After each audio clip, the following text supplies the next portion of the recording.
My husband drained our joint account to fund his girlfriend's dreams. What he forgot was that I owned 51% of his precious startup. By morning, he'd be the one with nothing but regrets. The notification lit up my phone at 3:17 a.m. In the darkness of our bedroom, our half-empty bedroom since Daniel had been working late for the third week straight, the blue glow illuminated the ceiling as I fumbled to silence it. Balance alert. Account ending in 4872 below minimum threshold. I blinked, confused. That was impossible. Our joint savings account had contained just over $287,000 yesterday afternoon. Before we jump back in, tell us where you're tuning in from, and if this story touches you, make sure you're subscribed, because tomorrow I've saved something extra special for you. The careful accumulation of 8 years of marriage, countless overtime shifts at the hospital where I worked as a surgical nurse, and the discipline to save rather than spend. It was our safety net, our future home down payment, our someday fund. With suddenly trembling fingers, I opened the banking app. The balance stared back at me. $412.78, $287,000. Gone. For a moment, I couldn't breathe. The room seemed to spin around me as I sat up, clutching the phone so tightly my knuckles turned white. There had to be a mistake, a banking error, a glitch in the system. I scrolled through the recent transactions, and that's when I saw it. A single withdrawal, timestamped 11:42 p.m., transfer to account ending 9336. The account number wasn't familiar, but the authorization signature was Daniel Mercer. My husband of 8 years had emptied our joint savings without a word, without a warning, without my consent. Computer error, I whispered to myself, desperately seeking any explanation other than the one hammering at my consciousness. It has to be. With shaking hands, I called Daniel's cell. It went straight to voicemail, his cheerful greeting at odds with the ice forming in my stomach. I tried again, and again. Nothing.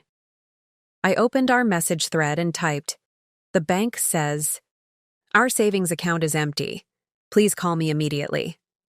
The message showed as delivered, but the minutes ticked by with no response, no explanation, no denial. As the first pale rays of dawn crept through the blinds, painting stripes across our marital bed, the bed that had felt too large, too empty for weeks now, a strange calm began to settle over me. The panic receded, replaced by something harder, colder, more focused. I knew where Daniel was, or at least I knew who he was with. Her name was Vanessa Miller. She'd started as TechVault's new marketing director 4 months ago. Daniel's precious startup, his baby, the company he'd poured his heart and soul into for the past 3 years, had finally started gaining traction. They needed someone to elevate their brand, he'd said. Someone who understood the vision. What he hadn't said was that she would become his vision. That her glossy dark hair and MBA would become more important than the vows we'd exchanged on a sunlit beach in Maui, with the waves crashing behind us and promises of forever on our lips. I'd seen the signs but had chosen to ignore them. The Kai, late nights, the weekend emergency meetings, the sudden password changes on his laptop and phone, the way he angled his screen away when I entered the room, the scent of unfamiliar perfume that clung to his shirts, a scent that spoke of sandalwood and betrayal. It's just work stress, I'd told myself, even as something inside me recognized the lie. But this was undeniable. This was $287,000 worth of undeniable. I rose from the bed, a strange energy coursing through my veins. This wasn't just about an affair anymore. This was about theft, about violation, about the casual dismantling of our shared future by the one person who had promised to protect it. As I stood under the shower, letting the scalding water wash over me, my mind cleared. The shock crystallized into something sharper, more defined. The surgical nurse in me took over, assessing the damage, prioritizing the response, formulating a plan of action with clinical precision. Daniel had made a critical error, a potentially catastrophic oversight that his MIT-educated brain should have caught if it hadn't been clouded by whatever promises Vanessa had whispered in his ear. TechVault, his precious startup, wasn't solely his. It was ours. 3 years ago, when Daniel had first pitched his idea for a revolutionary cloud security platform, it had been my $150,000 inheritance from my grandmother that provided the seed funding. My parents had been appalled. "You're throwing away your security on his pipe dream." But I'd believed in him, in us, and I'd been smart enough, or perhaps just cautious enough, to insist on proper documentation. 51% ownership, in my name. A controlling interest that Daniel had laughingly agreed to, kissing me and saying, "It's just a formality, Ellie. This company is ours, just like everything else." Apparently, everything else had included Vanessa Miller. As I dried off and dressed with mechanical precision, dark jeans, crisp white button-down, the sleek blazer I reserved for parent-teacher conferences at my son Aiden's school, I opened my laptop and navigated to our financial portal. The one. Daniel thought I never checked because I wasn't interested in the business side of things. There it was. TechVault's latest valuation after their Series A funding, $8.4 million. And there, in black and white, Eleanor Mercer, majority shareholder, 51%. My phone chimed with an incoming message. "Daniel, finally. Ella, I can explain. We need to talk. It's not what you think." I stared at the message, a bitter laugh escaping my lips. Not what I think? What exactly did he imagine I was thinking? That he'd donated our life savings to orphaned puppies? Another message followed quickly. "The money is just temporarily moved. A short-term investment opportunity. I was going to tell you once it paid off." The lie was so transparent, so insulting to my intelligence, that something inside me hardened, even further. I had given this man 8 years of my life, had supported his dreams while putting my own advanced nursing degree on hold, had carried and raised our son while he chased his ambitions. And this was how he repaid that loyalty? With theft and lies? I typed back a single word. "Where?" The reply came quickly. "Meeting Vanessa for breakfast at Westlake Inn to discuss TechVault's rebranding. Please, Elle, let me explain before you do anything." Westlake Inn, the luxury boutique hotel on the edge of town. The one with the 700 per night suites and champagne service. The one where, apparently, rebranding discussions happened, over breakfast. I set down the phone and looked at my reflection in the bathroom mirror. The woman staring back at me wasn't the trusting, supportive Ellie who had cheerfully packed Daniel's lunches and listened to his startup woes. This woman had eyes like flint and a jaw set in determination. This woman knew exactly what needed to be done. I picked up the phone again, but instead of responding to Daniel, I scrolled through my contacts until I found the name I needed, Rebecca Caldwell. My college roommate, now one of the most ruthless corporate attorneys in the state. "Beck," I said when she answered, my voice steadier than I'd expected. "I need your help. Daniel emptied our accounts and is with another woman. And he's forgotten one very important detail about his company." Rebecca's voice was instantly alert, the sleep vanishing from it. "What detail, Ellie?" "I own 51% of it." The silence on the other end was brief, followed by a low whistle. Well, looks like Daniel's about to learn an expensive lesson in mathematics." I could hear the rustle of sheets, the sounds of her getting up. "Give me 30 minutes. Don't do anything until I get there. And Ellie?" "Yes?" "Don't respond to any more of his messages. Evidence matters." I ended the call and stared out the window at the peaceful suburban street below. Our neighbors were just beginning to stir. Mr. Garrison retrieving his newspaper, Mrs. Patterson walking her poodle. Normal people starting normal days. unaware that just yards away, my world was imploding. Preparing and narrating this story took us a lot of time, so if you are enjoying it, subscribe to our channel. It means a lot to us. Now back to the story. But even as grief threatened to overwhelm me, the cold, clear voice of reason cut through the chaos. Daniel had betrayed me in the most fundamental way possible. Had stolen our security, our future, our trust. And for what? For Vanessa Miller and her sandalwood perfume? For whatever promises of excitement or understanding she'd offered?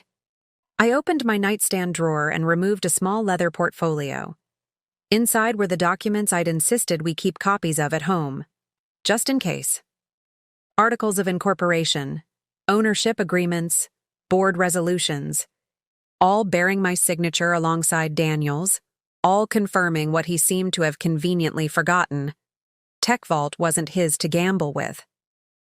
As I spread the documents across the bed we'd shared for 8 years, a plan began to form. Daniel thought he had all the power, thought he could simply take what he wanted and discard the rest. He was about to discover just how wrong he was. My phone chimed again with another message from him. "Elle, please. I can fix this. Just give me a chance to explain." I didn't respond. Instead, I opened my contacts again and made 2 more calls. The first to my brother, Michael, a forensic accountant who specialized in tracing hidden assets during high-net-worth divorces. The second to Aiden's school, arranging for him to spend the day with his best friend's family. This wasn't just about the money anymore. This wasn't even just about the affair. This was about reclaiming what was mine, my dignity, my security, my future. And if Daniel had forgotten who really held the power in our relationship, in his precious company, then it was time for a reminder. By the time Rebecca's sleek black Mercedes pulled into my driveway 40 minutes later, I was calm, focused, and ready. The documents were organized. My mind was clear. The path forward was crystallizing with each passing moment. "Ready?" Rebecca asked as I slid into the passenger seat, the leather portfolio clutched against my chest like armor. I took one last look at the house Daniel and I had bought together, the house where we'd brought Aiden home from the hospital, where we'd hosted barbecues and Christmas parties and built what I'd thought was an unshakable life. "Yes," I said, turning away from the memories. "I'm ready." Daniel Mercer had made a catastrophic error in judgment. He'd emptied our account for his girlfriend, but he'd forgotten who really owned his startup. By sunset, he would understand exactly what that oversight was going to cost him. Rebecca's Mercedes cut through morning traffic with the same precision she applied to her legal arguments. I sat beside her, clutching my leather portfolio, my mind replaying the moments when my life had still made sense. Just yesterday, I had been Eleanor Mercer, surgical nurse, mother to a bright 7-year-old boy, and wife to a tech entrepreneur, on the verge of making it big. My life had followed a predictable rhythm: early morning shifts at St. Vincent's Hospital, afternoon carpool duty for Aiden's soccer practice, and evenings spent preparing meals that often went uneaten as Daniel worked later and later at Tech Vault's downtown office. "When did you first suspect something was wrong?" Rebecca asked, her eyes never leaving the road. I stared out the window, watching suburban houses give way to the glass and steel landscape of downtown. There were signs for months: the late nights, the missed dinners, the way he'd take calls in another room. And the money? When did you last check the account balance? 3 days ago. Everything was normal. I felt a hollow laugh escape my lips. Or what I thought was normal. 3 days ago, I'd been planning our summer vacation. 3 days ago, I'd been researching school options for Aiden's upcoming year. 3 days ago, I'd still believed in my marriage. "We were supposed to close on a lake house next month," I said quietly. "Our dream getaway. Somewhere Aiden could learn to fish with his dad. Somewhere I could finally write that nursing textbook I've been talking about for years." Rebecca nodded, her expression softening for just a moment. The lake house down payment. Was that what? The money was for? Part of it. The rest was our emergency fund, Aiden's college savings, and the investment capital we'd been setting aside for Tech Vault's expansion. My voice caught. Everything we've worked for since we got married. And Daniel had full access to all of it? We've always had joint accounts. The words tasted bitter now. We believed in building our life together. No secrets, no separate finances. A partnership. Rebecca's hands tightened on the steering wheel. Some partnership. The Westlake Inn rose before us, a boutique hotel of brick and ivy, discreetly elegant, in the morning light. The kind of place where an affair could flourish under the guise of business meetings, where a man could reimagine his future while discarding his past. Rebecca pulled into the parking lot, cutting the engine. Are you certain you want to confront him here? We could approach this more formally, through legal channels. I checked my phone. Daniel had sent 5 more increasingly desperate texts, each one more insistent that there was a simple explanation, that I was jumping to conclusions, that everything could be fixed if I'd just be reasonable. I need to see his face, I said. I need to see him try to lie to me in person. Rebecca nodded, understanding in her eyes. Then let's make sure you're protected. She pulled a small recorder from her purse. Missouri is a one-party consent. State, keep this in your pocket. If he makes any admissions about the money, the affair, anything, we'll have it documented. As we stepped out of the car, I caught sight of Daniel's Tesla in the parking lot, positioned prominently near the entrance. Always concerned with appearances, my husband. Always making sure people saw his success. Next to it was a sleek red Audi. I didn't recognize. The vanity plate read Viensam. My stomach lurched. It was one thing to suspect, another to know, and still another to see the physical evidence of their relationship sitting boldly in public view. That's her car, isn't it? Rebecca asked, following my gaze. I nodded, unable to speak. Ellie, listen, to me. Rebecca turned me to face her, her hands firm on my shoulders. What happens in the next hour will set the tone for everything that follows. If you fall apart, if you let emotion drive this encounter, Daniel will use it against you. He'll paint you as irrational, unstable, vindictive. I'm none of those things. I know that. But men like Daniel, men who can justify stealing from their wives, abandoning their children, betraying their vows, they're remarkably skilled at rewriting the narrative, at making themselves the victims. Her eyes hardened. Don't give him that opportunity. I took a deep breath, feeling the weight of the recorder in my pocket. I won't. We walked through the ornate lobby, with its marble floors and crystal chandeliers. The hotel restaurant, Westlake Bistro, sprawled before us, white linen tablecloths, fresh flowers at each table, floor-to-ceiling windows overlooking a manicured garden. It was half empty at this hour, making it easy to spot them. Daniel and Vanessa sat at a corner table, heads bent close together over what looked like marketing materials. His hand rested on hers, casually, intimately, as though it belonged there. As though 8 years of marriage had never happened. Even from a distance, I could see she was beautiful. Younger than me, with a polished, curated look that spoke of time and money invested in self-presentation. Her dark hair fell in glossy waves around a heart-shaped face. Her suit, cream-colored and impeccably tailored, probably cost more than I made in a week. Daniel looked happy, animated, engaged in a way he hadn't been with me for months. The sight of it was like a physical blow. Stay focused, Rebecca murmured beside me. Remember why we're here. I straightened my shoulders and walked toward their table, each step reshaping me. By the time Daniel looked up and saw me approaching, the shock registering on his face, I was no longer just Ellie, the supportive wife. I was Eleanor Mercer, majority shareholder of Tech Vault Security Solutions, and I had come to claim what was mine. Ellie! Daniel stood abruptly, knocking his water glass over. It spilled across the pristine tablecloth, soaking the marketing documents. What are you doing here? Hello, Daniel. My voice was calm, steadier than I'd expected. I turned to the woman beside him, whose perfectly glossed lips had parted in surprise. You must be Vanessa Miller.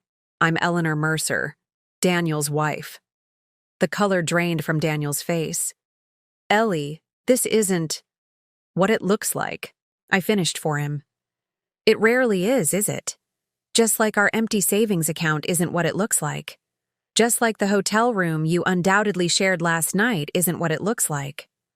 Vanessa's eyes widened, darting between us. She began gathering the wet documents, her manicured hands trembling slightly. Daniel, perhaps I should go. No, I said, my voice cutting through the awkward tension. Please stay, Ms. Miller. This concerns you too, considering you're apparently the beneficiary of my family's savings. Daniel stepped toward me, lowering his voice. Ellie, please. Not here. We can discuss this at home. We don't have a home. Anymore, Daniel. What we had was a marriage built on trust, and you've destroyed that. I gestured to Rebecca, who stood slightly behind me. This is Rebecca Caldwell, my attorney. You might remember her from our wedding. She was a bridesmaid. Daniel's face paled further as recognition dawned. Becky? Look, this is all a misunderstanding. It's Rebecca, she corrected coolly. And I think the only misunderstanding here is yours, Daniel. Specifically about the legal and financial consequences of what you've done. A waiter approached, sensing the tension. Is everything all right here? No, I said simply. But it will be. Could we have some privacy, please? The waiter nodded and retreated. Around us, the few other diners pretended not to watch, but their attention was palpable. Daniel glanced around nervously, then gestured to the empty chair. Sit down, Ellie. Please, let's talk like adults. I remained standing. Where is our money, Daniel? He swallowed hard. I told you, it's a temporary investment. In what? In whom? I nodded toward Vanessa, who had the grace to look uncomfortable. Is she the investment? Is that what our son's college fund paid for? What our future was sacrificed for? Don't bring Aiden into this, Daniel hissed. You brought him into this the moment you decided your desires were more important than his. Security. I placed my leather portfolio on the table and removed the top document, a bank statement showing the massive withdrawal. $287,000. Gone. Without discussion. Without my consent. Vanessa's eyes widened as she saw the figure. She turned to Daniel, alarm evident in her expression. Daniel, you told me, Vanessa, not now. He cut her off sharply. Interesting. So there were already cracks in paradise. She hadn't known where the money came from. I want it back, I said simply. All of it. By the end of business. Today. Daniel laughed, though there was no humor in it. Or what, Ellie? You'll tell my mother? File for divorce? This isn't like you. You're making a scene over a temporary financial decision. Theft, Rebecca interjected calmly. The legal term for taking someone else's money without permission is theft. Or in this case, since you were in a position of trust with joint access, it could be classified as embezzlement. The smugness drained from Daniel's face. That's ridiculous. We're married. It's our money.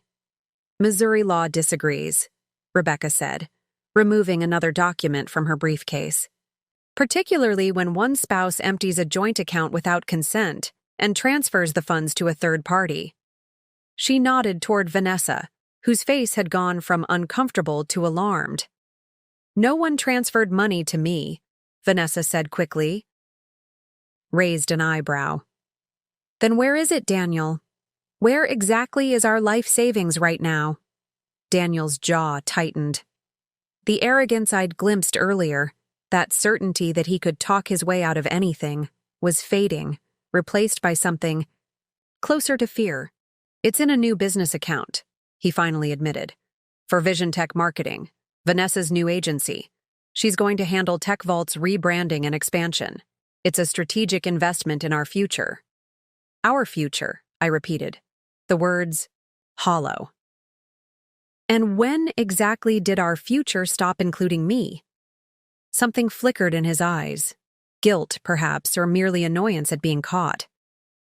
Ellie, you've never cared about the business. You've always been focused on your nursing, on... Aiden, I made a decision for Tech Vault's benefit. Without consulting the majority shareholder? That seems like an interesting approach to corporate governance. I removed the final document from my portfolio, the ownership agreement with my 51% stake highlighted in yellow. You seem to have forgotten something rather important, Daniel, as... He stared at the document. I saw the moment realization dawned. The moment he remembered that in his rush to secure funding 3 years ago, he had signed over controlling interest to me in exchange for my inheritance. That was just a formality, he said weakly. We agreed. We agreed on a lot of things, Daniel. Fidelity, honesty, partnership. I let the words hang in the air before continuing. Things change. The silence that followed felt endless.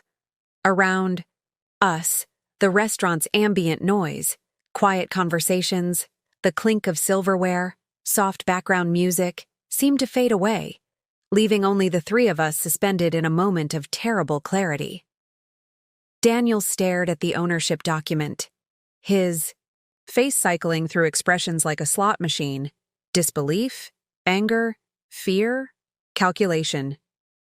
Vanessa glanced between us, the perfect composure of her makeup and clothing at odds with the growing panic in her eyes. You wouldn't, Daniel finally said, his voice low. Tech Vault is my life's work, my vision. You've never even been interested in what we do. And yet, I replied, I own 51%. Something shifted in his expression then. A hardening, a retreat behind walls I hadn't known existed between us. The man looking at me now wasn't the Daniel who had proposed on one knee in Central Park, or the one who had wept when he first held Aiden. This was a stranger calculating odds, assessing vulnerabilities, looking for escape routes. Let's discuss this privately, he said, rising from his chair. Vanessa, I'll call you later. Vanessa gathered her belongings with trembling hands. Daniel, what is happening? You told me the money was from your private investments. It was. He cut her off sharply. Ellie is just upset and lashing out. I'll handle this. I turned to Vanessa, really seeing her now. Not just the glossy exterior, but the fear beneath it. Maybe she wasn't the villain I'd imagined. Maybe she was just another person Daniel had manipulated, had lied to. The money Daniel gave you came from our joint savings account, I said quietly. Money we've been saving for 8 years, for our son's education, for our retirement, for our future. Her perfectly mascaraed eyes widened. I didn't, he said. She turned to Daniel, horror dawning on her face. You said it was your investment portfolio. You said your wife knew all about our plans. Daniel's jaw tightened. Not here, Vanessa. We'll discuss this later. Later. Her voice rose slightly. Daniel, you told me your marriage was essentially over, that she'd agreed to an amicable separation once Tech Vault went public. You said, she didn't want any part of the business side of things. Vanessa! Daniel's sharp tone cut through her rising panic. I felt something shift inside me. Not just anger at Daniel, but a strange, unexpected pity for this woman. She'd been played too. Differently, perhaps, but just as thoroughly.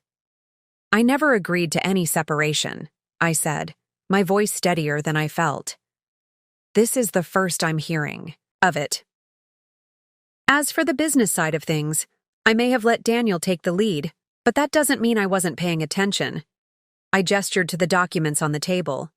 Clearly, Vanessa's perfect composure crumbled. She grabbed her designer handbag and stood abruptly. I can't be part of this.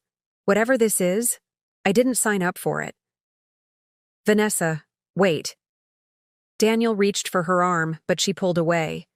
Don't contact me until this is resolved.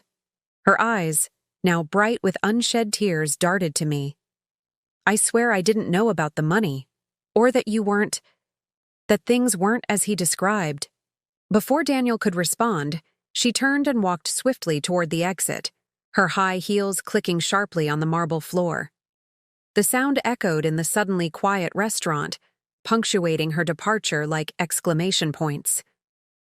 Daniel watched her go, his expression unreadable. Then he turned to me, and the mask dropped completely.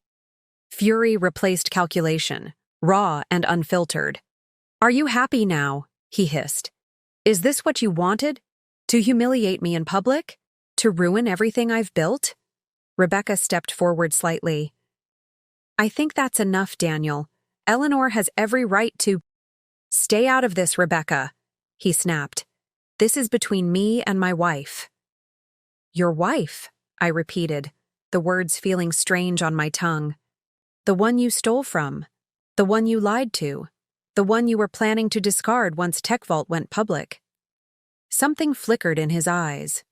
Guilt, perhaps, or merely annoyance at being caught in another lie. "You don't understand the pressure I've been under. The sacrifices I've had to make for the company. For our future." "Our future," I echoed. There's that phrase again. Daniel ran a hand through his hair, a gesture so familiar it made my heart ache despite everything. "Let's go somewhere private to talk. Just you and me, Ellie, without the legal theatrics."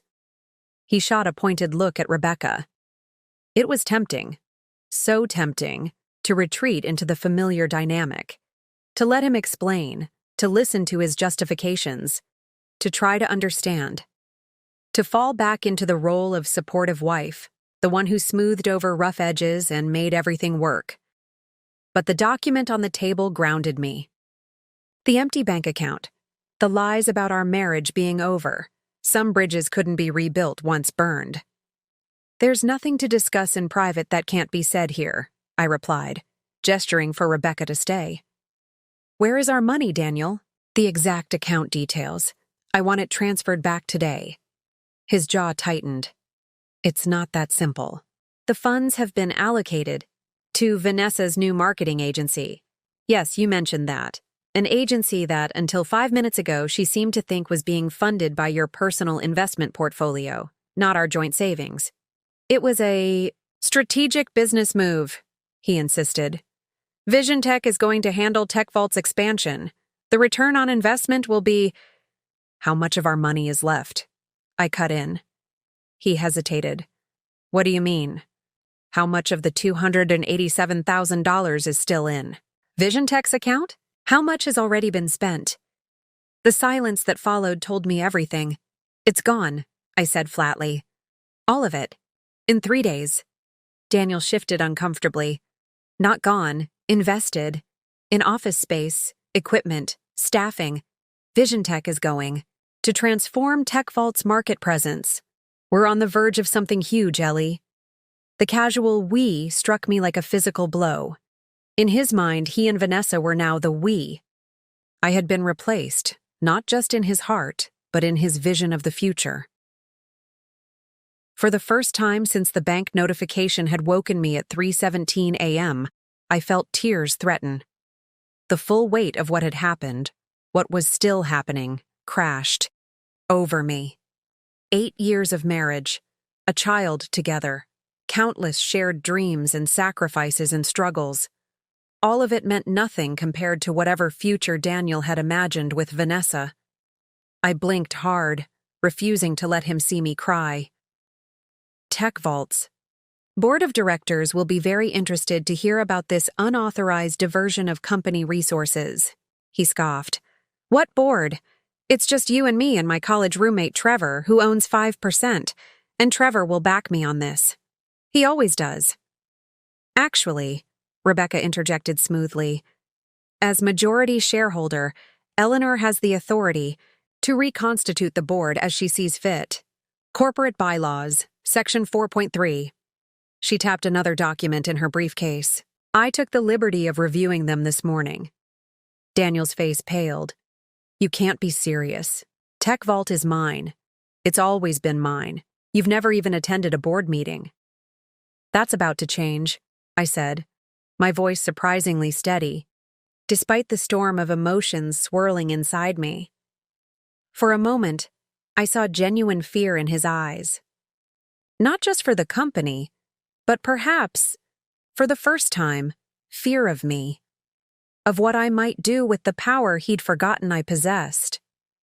Ellie, he said, his tone shifting to something softer, almost pleading. Think about what you're doing.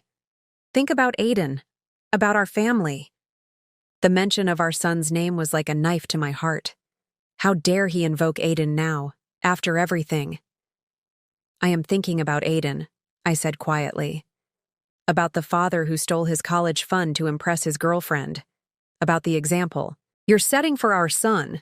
Daniel flinched as if I'd slapped him. That's not fair. I love Aiden. I would never hurt him. But you have.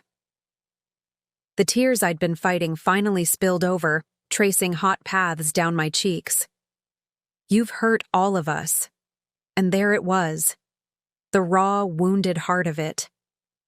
Beyond the money, beyond the betrayal, beyond the lies. He had taken our family, the precious, imperfect, beautiful thing we'd built together, and shattered it for something shiny and new. In that moment of vulnerability, with tears streaming unchecked down my face, I saw something shift in Daniel's expression. A softening. A flash of the man I'd married. He reached across the table, his fingers brushing mine. Ellie, please. We can fix this. All of it. I made a terrible mistake. I pulled my hand away.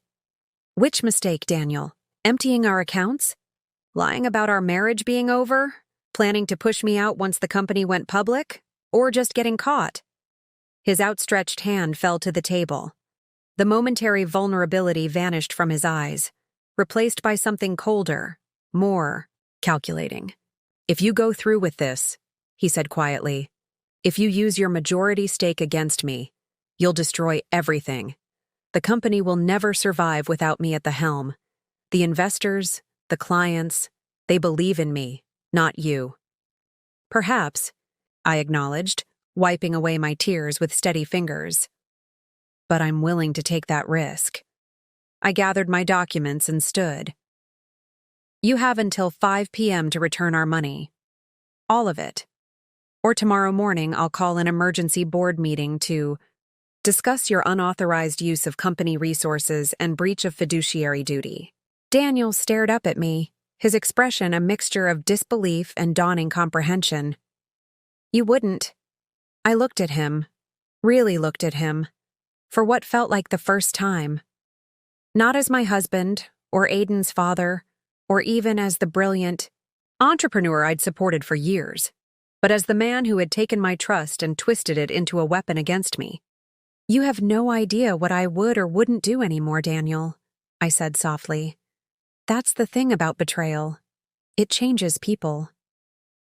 As Rebecca and I walked away, leaving him sitting alone at the table strewn with coffee cups and shattered illusions, I felt something break free inside me. The tears were real. The pain was real. But beneath it all was a steely determination I hadn't known I possessed. Daniel had underestimated me for the last time. The morning air felt different as Rebecca and I exited the Westlake Inn. Cleaner. Somehow, as though a storm had passed through and cleared away stagnation I hadn't even recognized. My tears had dried, leaving behind a strange clarity that cut through the fog of shock and disbelief. You did well in there, Rebecca said as we approached her car. Better than most would have in your position. I shook my head. I cried. You showed emotion, she corrected. There's a difference between vulnerability and weakness, Ellie. What matters is that you stood your ground. As we drove away from the hotel, I watched it recede in the side mirror, the elegant brick facade growing, smaller, housing the moment my marriage had officially shattered. Not in the early hours when I'd discovered the empty account, Not in the weeks of suspicion before that, but in those final moments when Daniel had revealed the calculation behind his actions. The cold assessment that I was an obstacle to be managed, rather than a partner to be respected. "What happens now?" I asked, my voice steadier than I'd expected. Rebecca glanced at me before returning her attention to the road. "Now we prepare for two possibilities. 1. Daniel returns the money by 5 o'clock, and we move forward with divorce proceedings, using his documented financial misconduct to secure your interests. And the second possibility? He doesn't return the money, and we execute the corporate strategy. Emergency board meeting, removal as CEO, possible criminal charges for misappropriation of funds." She paused. "It would effectively end his career in tech. No one invests in a founder with that kind of history. The weight of that power, the ability to dismantle everything Daniel had built, settled uncomfortably on my shoulders. I had supported his dreams for so long, had believed in Tech Vault's mission, even when investors had scoffed at his initial pitches. The idea of being the instrument of its destruction felt wrong somehow, despite everything. "There must be a middle path," I said. "One that holds him accountable without destroying the company." Rebecca nodded thoughtfully. "There could be. But first, we need to secure your financial position and protect Aiden's future. Everything else is negotiable." As we pulled into the driveway of my brother Michael's home, I was struck by how ordinary the day appeared. The neighborhood was quiet, with only the occasional dog walker or delivery person disturbing the suburban tranquility. Inside these houses, people were living their normal lives, unaware that just a few doors down, mine had imploded. Michael was waiting on the porch, his expression grim. At 38, my older brother had always been my protector, from playground. Bullies to my first heartbreak. The forensic accountant in him might be what I needed professionally, but it was the brother in him I craved emotionally. "I got your message," he said, pulling me into a tight hug as soon as I stepped from the car. "Tell me what that bastard did." Inside, over strong coffee and the comfort of his familiar kitchen, I relayed the morning's events, while Michael listened intently, his accountant's mind clearly tracking the financial implications, even as his eyes flashed with brotherly outrage. "The money's gone, isn't it?" he finally said. "Not just transferred, spent." I nodded. Daniel admitted as much. Office space, equipment, staffing for Vanessa's new agency. In 3 days? Michael looked, skeptical. "That's not how business expenses work, especially for a new startup. Something doesn't add up." Rebecca set down her coffee mug. "What are you thinking, Michael?" "I'm thinking we need to follow the money." He stood, moving to his home office, and returning with his laptop. "No one legitimately spends that amount that quickly. Either the funds are still sitting in accounts somewhere, or what?" I prompted when he trailed off. "Or there's something else going on." His fingers flew across the keyboard. "Ellie, what's the name of Vanessa's new company again?" "Vision Tech. Marketing," I supplied. "Daniel said it was formed to handle Tech Vault's expansion." Michael's brow furrowed as he typed. "Established 3 months ago, according to the Secretary of State's business registry. Not 3 days ago. 3 months ago." The implication hit me like a physical blow. "Daniel's been planning this for months?" "It gets better," Michael continued, his expression darkening. "The registered agent isn't Vanessa Miller. It's Daniel Mercer." Rebecca leaned forward. "He created her company?" "He created a shell company," Michael corrected, "with himself as the controlling interest. Vanessa Miller is listed as CEO, but the ownership structure—" He turned the laptop so we could see the documents he'd pulled up. "Daniel Mercer controls 80% of Vision Tech marketing." The pieces clicked into place with sickening clarity. "He hasn't just been having an affair," I said slowly. "He's been setting up a parallel business structure, one that he controls completely. One that he funded with your joint savings," Rebecca added, her legal mind clearly racing. "But why?" TechVault is on the verge of a major valuation increase with the Series A funding. Why risk everything now? Michael scrolled through more documents. Because of the funding structure, the new investors would dilute his ownership percentage. But if TechVault has an exclusive marketing contract with Vision Tech, then he still controls the revenue stream, Rebecca finished, through the marketing agency. Which he funded with our money, I added, the full scope of his betrayal becoming clear. Money I helped earn. Money for Aiden's future. Michael nodded, grimly. And I'd bet my license that there's a sweetheart deal in place. TechVault paying well above market rate to Vision Tech for services rendered. It's a classic value extraction strategy. The clinical term for what was essentially theft made me feel strangely detached, as though we were discussing a case study rather than my life. But beneath that professional veneer, a slow-burning anger was building. So that's what this has all been about, I said quietly. Not just the affair, not just the money. He's been systematically ensuring that even with my majority stake in TechVault, he would still control the real value through this shadow company. And Vanessa Miller might not even know the full extent of it, Rebecca mused. Based on her reaction, today, she believed his story about the money coming from his private investments. She may think she's a true partner in Vision Tech, not realizing she's just another pawn. I thought back to Vanessa's face in the restaurant, the genuine shock and dismay when she'd learned about the money, the way Daniel had cut her off when she'd started asking questions. Perhaps she wasn't the calculating homewrecker I'd imagined, but someone else caught in Daniel's web of manipulation. We need to move quickly, Rebecca said, setting down her coffee. This changes our approach significantly. How so? I asked. Daniel's not just taken your joint savings. He's actively attempting to undermine TechVault's value structure. As majority shareholder, you have a fiduciary responsibility to protect the company's interests. She turned to Michael. We need a complete forensic analysis of both companies. Bank records, contracts, communications, anything that establishes the connection. Michael was already typing. I'll have to call in some favors, but I can get started. Immediately. And I need to pick up Aiden from his friend's house, I said, suddenly remembering my son with a pang of guilt. In the whirlwind of the morning's revelations, I'd pushed thoughts of him aside. He needs to know something's wrong, even if I don't tell him everything yet. Rebecca squeezed my arm gently. That's wise. Children sense tension even when we try to shield them.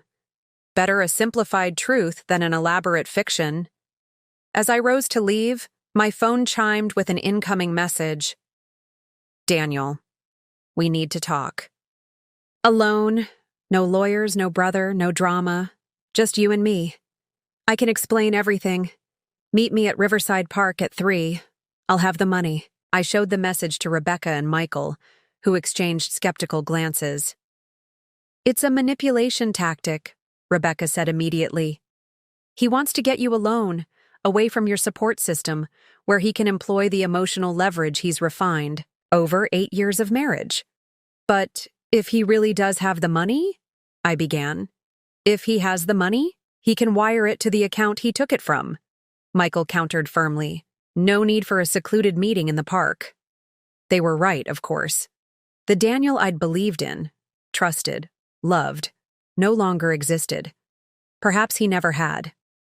In his place was a stranger who had carefully calculated every move, every lie, every manipulation to get what he wanted at my expense. I'm not going, I decided, silencing the phone. If he wants to return the money, he knows how to do it. No meetings, no explanations, no second chances. The words felt strange in my mouth, foreign yet liberating.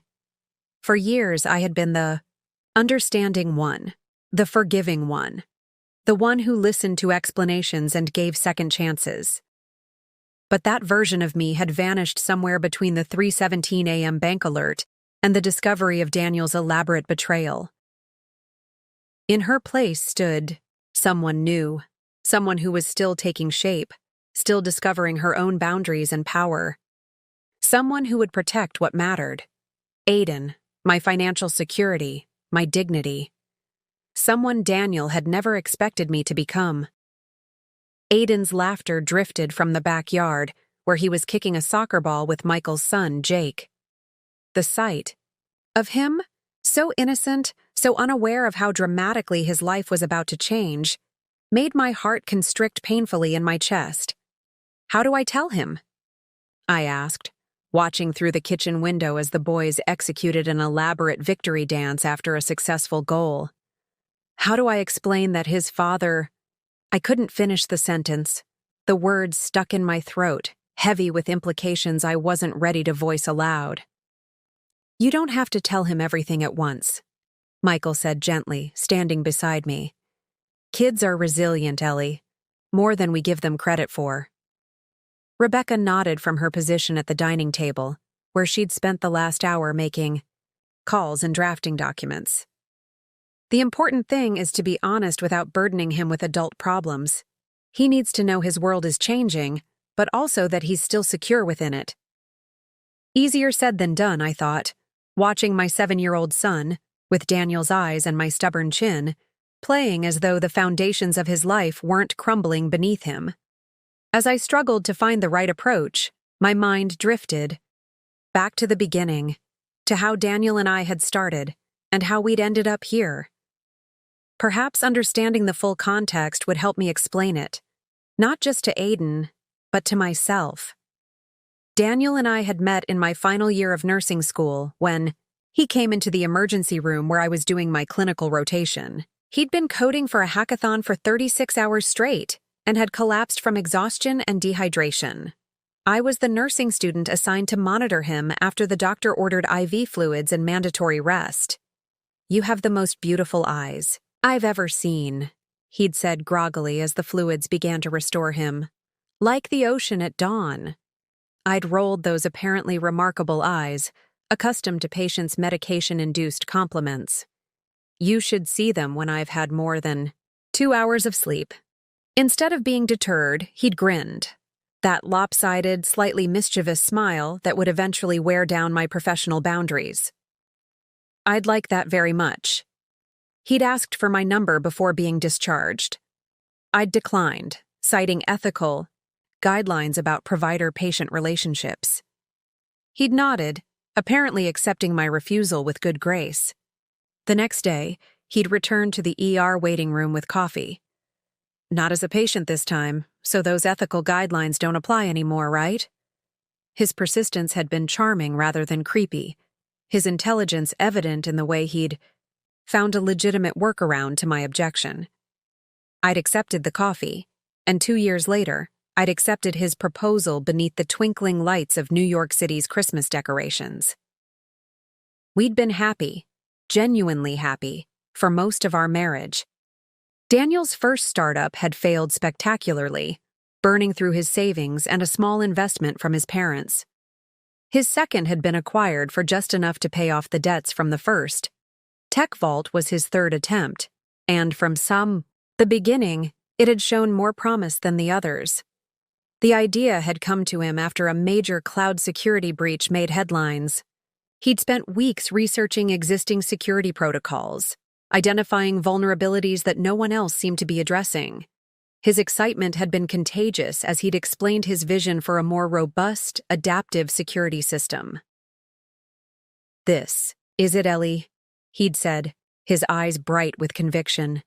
This is the one that changes everything. I'd believed him. More than that, I'd believed in him. When he'd asked for my inheritance, $150,000 from my grandmother, money I'd been saving, for a down payment on our dream home, I'd hesitated only briefly. What if it fails, like the others? I'd asked. It won't, he'd promised. But if you're concerned, we can structure it so you have controlling interest. 51% ownership. It's just a formality. The company will be ours, just like everything else in our lives. That promise of shared dreams, shared risks, shared rewards had convinced me. I'd agreed, and we'd signed the paperwork making me the majority shareholder, a detail that had seemed insignificant at the time. After all, we were partners in everything. The legal structure was just that. A structure, not a reflection of our marriage. For the first year, Tech Vault had struggled like any new startup. Daniel worked endless hours, coming home exhausted but excited about small victories. A successful demo, a positive meeting with a potential client, incremental improvements to the security protocols. I'd supported him in every way I could, taking extra shifts at the hospital to ensure our household expenses were covered, listening to his technical challenges even when I understood only half of what he was saying, believing wholeheartedly in his vision. Then came Aiden's birth, unexpected but welcome, a tiny miracle who'd transformed our lives in ways we'd never anticipated. Daniel had been ecstatic, holding our son with a blend of terror and wonder that had made me fall in love with him all over again. "I'll make sure he has everything," Daniel had whispered, stroking Aiden's impossibly small fingers. Everything we didn't have growing up: security, opportunities, a legacy.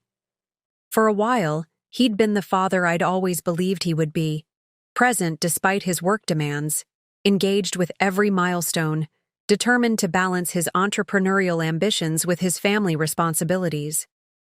The change had been gradual, almost imperceptible at first.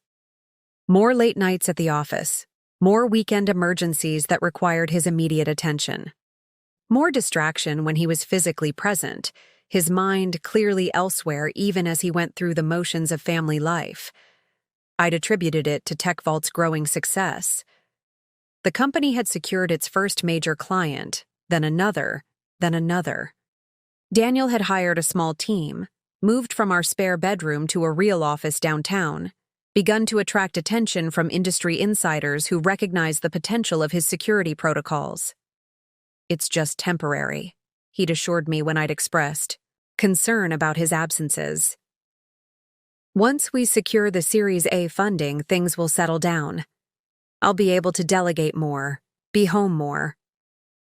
I'd believed him because I'd wanted to believe him. Because the alternative, that success was changing him, drawing him away from us, was too painful to contemplate. Then came the business trips that seemed to multiply on his calendar. The conferences and client meetings that required his presence, but somehow never mine, despite my official role as majority shareholder. The growing distance between us, not just physically but emotionally, as though he was gradually inhabiting a world I had no place in. "You wouldn't enjoy it," he'd say, when I suggested accompanying him to a tech conference or an investor dinner. "It's all shop talk and networking. Besides, Aiden needs you here." Again, I'd accepted his explanations because they'd seemed reasonable on the surface. I was busy with my nursing career, with raising Aiden, with maintaining our home and relationships. The business side had always been Daniel's domain, his passion. It made sense for him to handle it alone. Looking back now, I could see how skillfully he'd compartmentalized his life. How he'd gradually excluded me from Tech Vault's operations while maintaining the illusion that we were still partners in everything that mattered. How he'd used my trust as a shield for his deception, and Vanessa Miller had been the culmination of that deception, not the beginning of it. She'd appeared in our lives 4 months ago, when Daniel had announced that Tech Vault was hiring a marketing director to prepare for expansion. "She comes highly recommended," he'd said casually over dinner. "MBA from Wharton, experience with 3 successful tech launches. She really gets our vision." I'd nodded, asked appropriate questions, expressed enthusiasm for this new phase of Tech Vault's growth. I'd even suggested having her over for dinner to welcome her to the team, an idea Daniel had deflected with vague assertions about professionalism and boundaries. Now, with the clarity of hindsight, I could see what should have been obvious. The late nights that had become later, the weekend work sessions that had extended from morning to night, the business trips that had grown more frequent, often to destinations where industry conferences might provide convenient cover for other activities. The signs had all been there, hidden in plain sight. I simply hadn't wanted to see them. "Ellie?" Michael's voice pulled me back to the present. Are you okay? You went somewhere else for a minute. I realized I'd been staring out the window, lost in memories, for several minutes. Aiden and Jake were still playing, oblivious to the adult complexities unfolding inside. I was just thinking about how we got here, I said softly. About all the warning signs I missed, or chose to ignore. Rebecca joined us at the window, her expression sympathetic but firm. That's a common reaction to betrayal. Looking back for clues, wondering what you could have done differently. But Ellie, this isn't your fault. Daniel made these choices. He created this elaborate deception. He betrayed not just your marriage, but your financial partnership and your trust as a co-founder. I know that intellectually, I admitted. But emotionally, it's going to take time, Michael finished for me. You can't unravel 8 years of marriage in a single morning. He was right, of course. Understanding the full context of Daniel's betrayal, how it had evolved from small deceptions to this elaborate scheme, didn't lessen the pain, but it did help me see more clearly what needed to be done. I turned from the window, from the sight of my son still innocent and unaware, and faced Rebecca and Michael with newfound resolve. Let's protect what matters, I said. Aiden's future, my financial security, and yes, Tech Vault itself, not for Daniel's sake, but because it represents years of work by people who don't deserve to lose their livelihoods because of his actions. As I spoke, I felt something shift inside me. A strengthening of purpose, a clarification of priorities. The past couldn't be changed, but the future was still unwritten. And I intended to ensure it was a future where Daniel's betrayal wouldn't define us. First, I said, I need to talk to my son. Mom, are we going home soon? Aiden asked, his small hand warm in mine as we walked along the path in Michael's backyard garden. The afternoon sun cast long shadows across the neatly trimmed lawn, highlighting the smudges of dirt on my son's knees from his soccer game with his cousin. I guided him to the wooden bench beneath the old maple tree, our special spot whenever. We visited Michael, where we'd read stories and identified cloud shapes on lazy Sunday afternoons. Today, it would serve a different purpose. Aiden, I began, my voice gentler than I'd expected it to be. There's something I need to talk to you about. His eyes, so like Daniel's, widened slightly. At 7, he was perceptive enough to recognize the weight in my tone, the seriousness that belied my attempt at casualness. Is it about Dad? He asked, surprising me with his intuition. Is that why he didn't come home last night? The directness of his question momentarily stole my breath. I'd been so consumed with the financial betrayal, with Daniel's deception and Vanessa's role in it, that I hadn't fully processed how Aiden had been experiencing his father's growing absences. Yes, sweetheart, it is about Dad, I said, choosing honesty over protection. Dad and I are having some grown-up problems right now. We're going to be staying with Uncle Michael for a few days while we figure things out. Aiden's brow furrowed, his small face suddenly serious beyond his years. Are you and Dad getting a divorce, like Zach's parents? My heart constricted at the matter-of-fact way he asked the question, as though he'd been considering this possibility for some time. Zach was his classmate, a child who'd weathered his parents' acrimonious divorce the previous year with visible distress. I wanted to shield him, to offer reassurances that everything would be fine. But I remembered the hollow promises I'd accepted from Daniel, how they'd ultimately made the truth more painful when it finally emerged. I wouldn't do that to my son. Don't know yet, Aiden, I said truthfully. But I do know that whatever happens between Dad and me, we both love you very much. That will never change. He nodded slowly, processing this in the methodical way that reminded me so much of myself.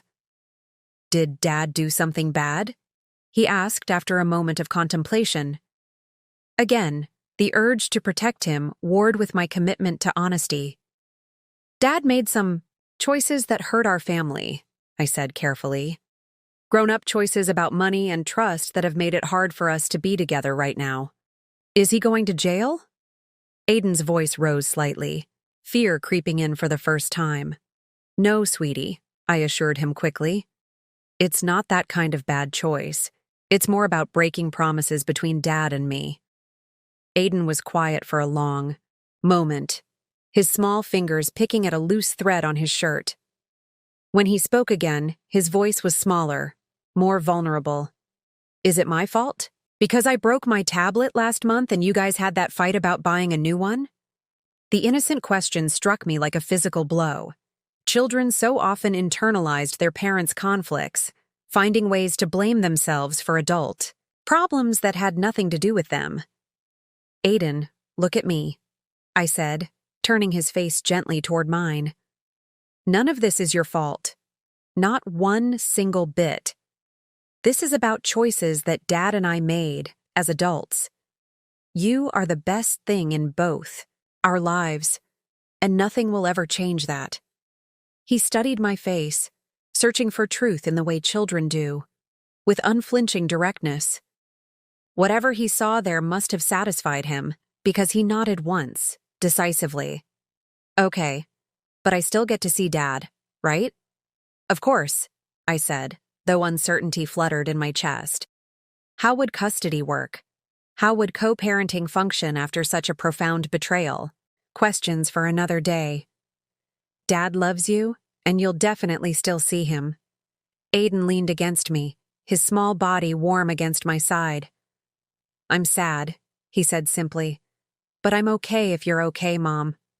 The uncomplicated compassion in his statement brought tears to my eyes. My 7-year-old son, concerned for my well-being even as his own world shifted beneath him. I hugged him tightly, inhaling the familiar scent of his shampoo and the lingering outdoorsy smell of his play with Jake. "We're going to be okay," I promised, and for the first time since the 3:17 a.m. bank notification, I truly believed it. Not because I knew what the future held, but because I knew who would be facing it with me. This remarkable, resilient little person who somehow understood that we would navigate this storm together. As Aiden ran back to Jake, eager to resume their game now that our serious conversation had concluded, I remained on the bench watching him go. Something fundamental had shifted inside me during our conversation.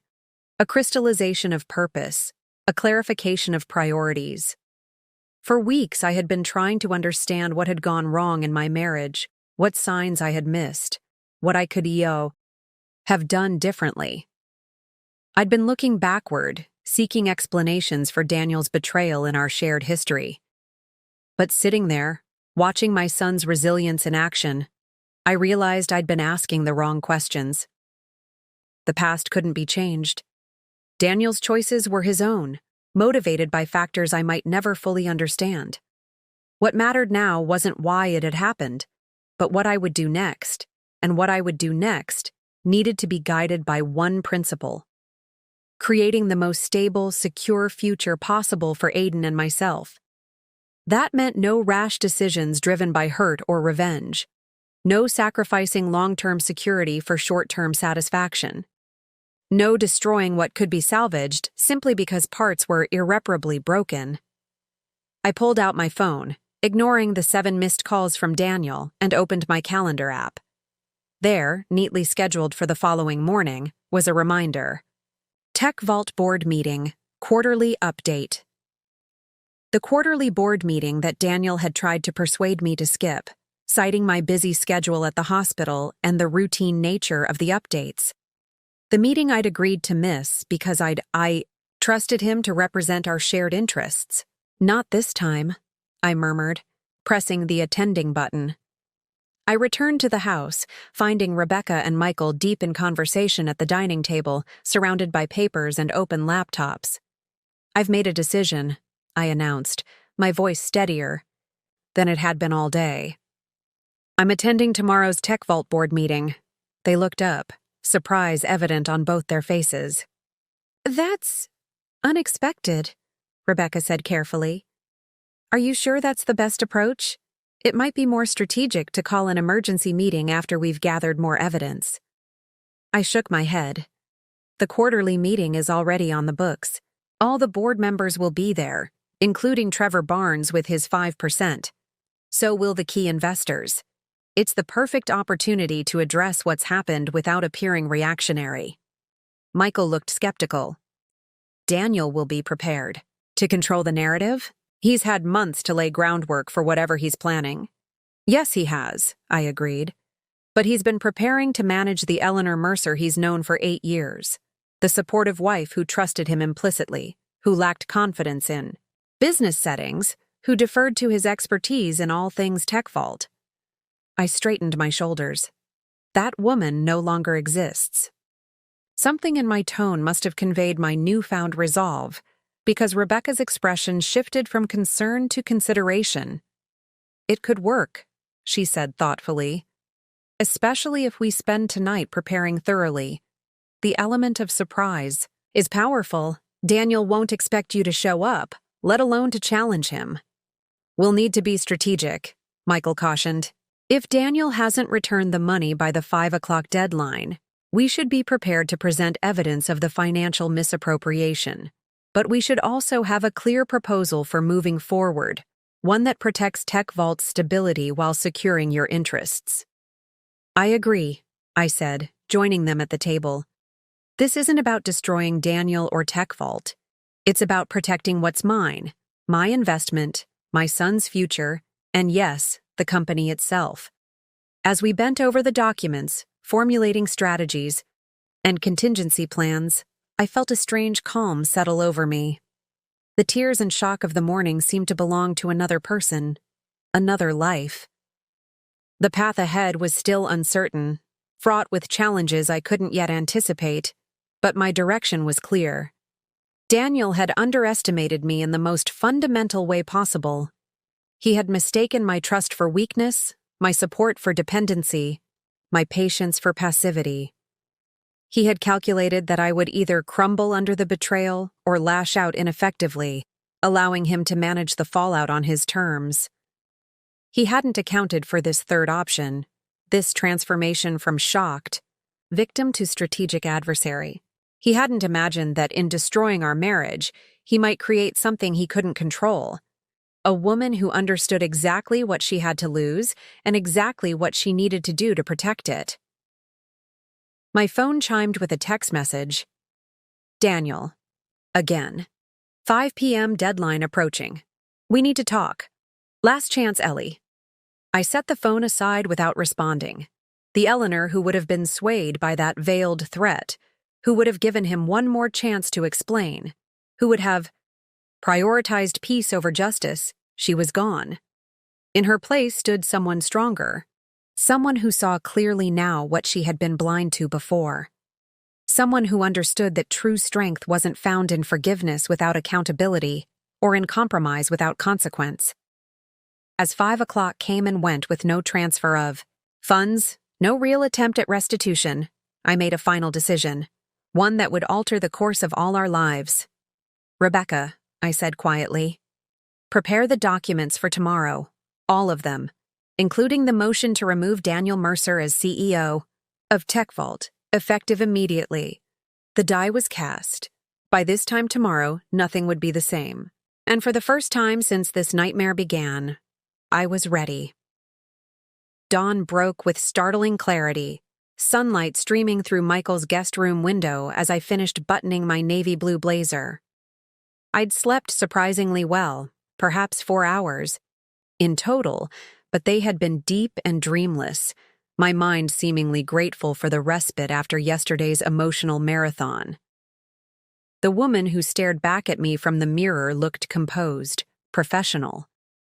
The tailored pantsuit, purchased for hospital board meetings I occasionally attended as the representative for surgical nursing, conveyed authority without ostentation.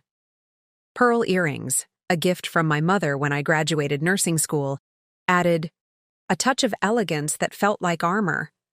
This wasn't the Daniel's wife version of Eleanor Mercer. This was board member Mercer, majority shareholder Mercer, mother protecting her son's future Mercer. A soft knock at the door interrupted my assessment. Coffee, Michael said, entering with a steaming mug. Strong enough to strip paint. I accepted it gratefully. Thank you. For the coffee, for the guest room, for everything.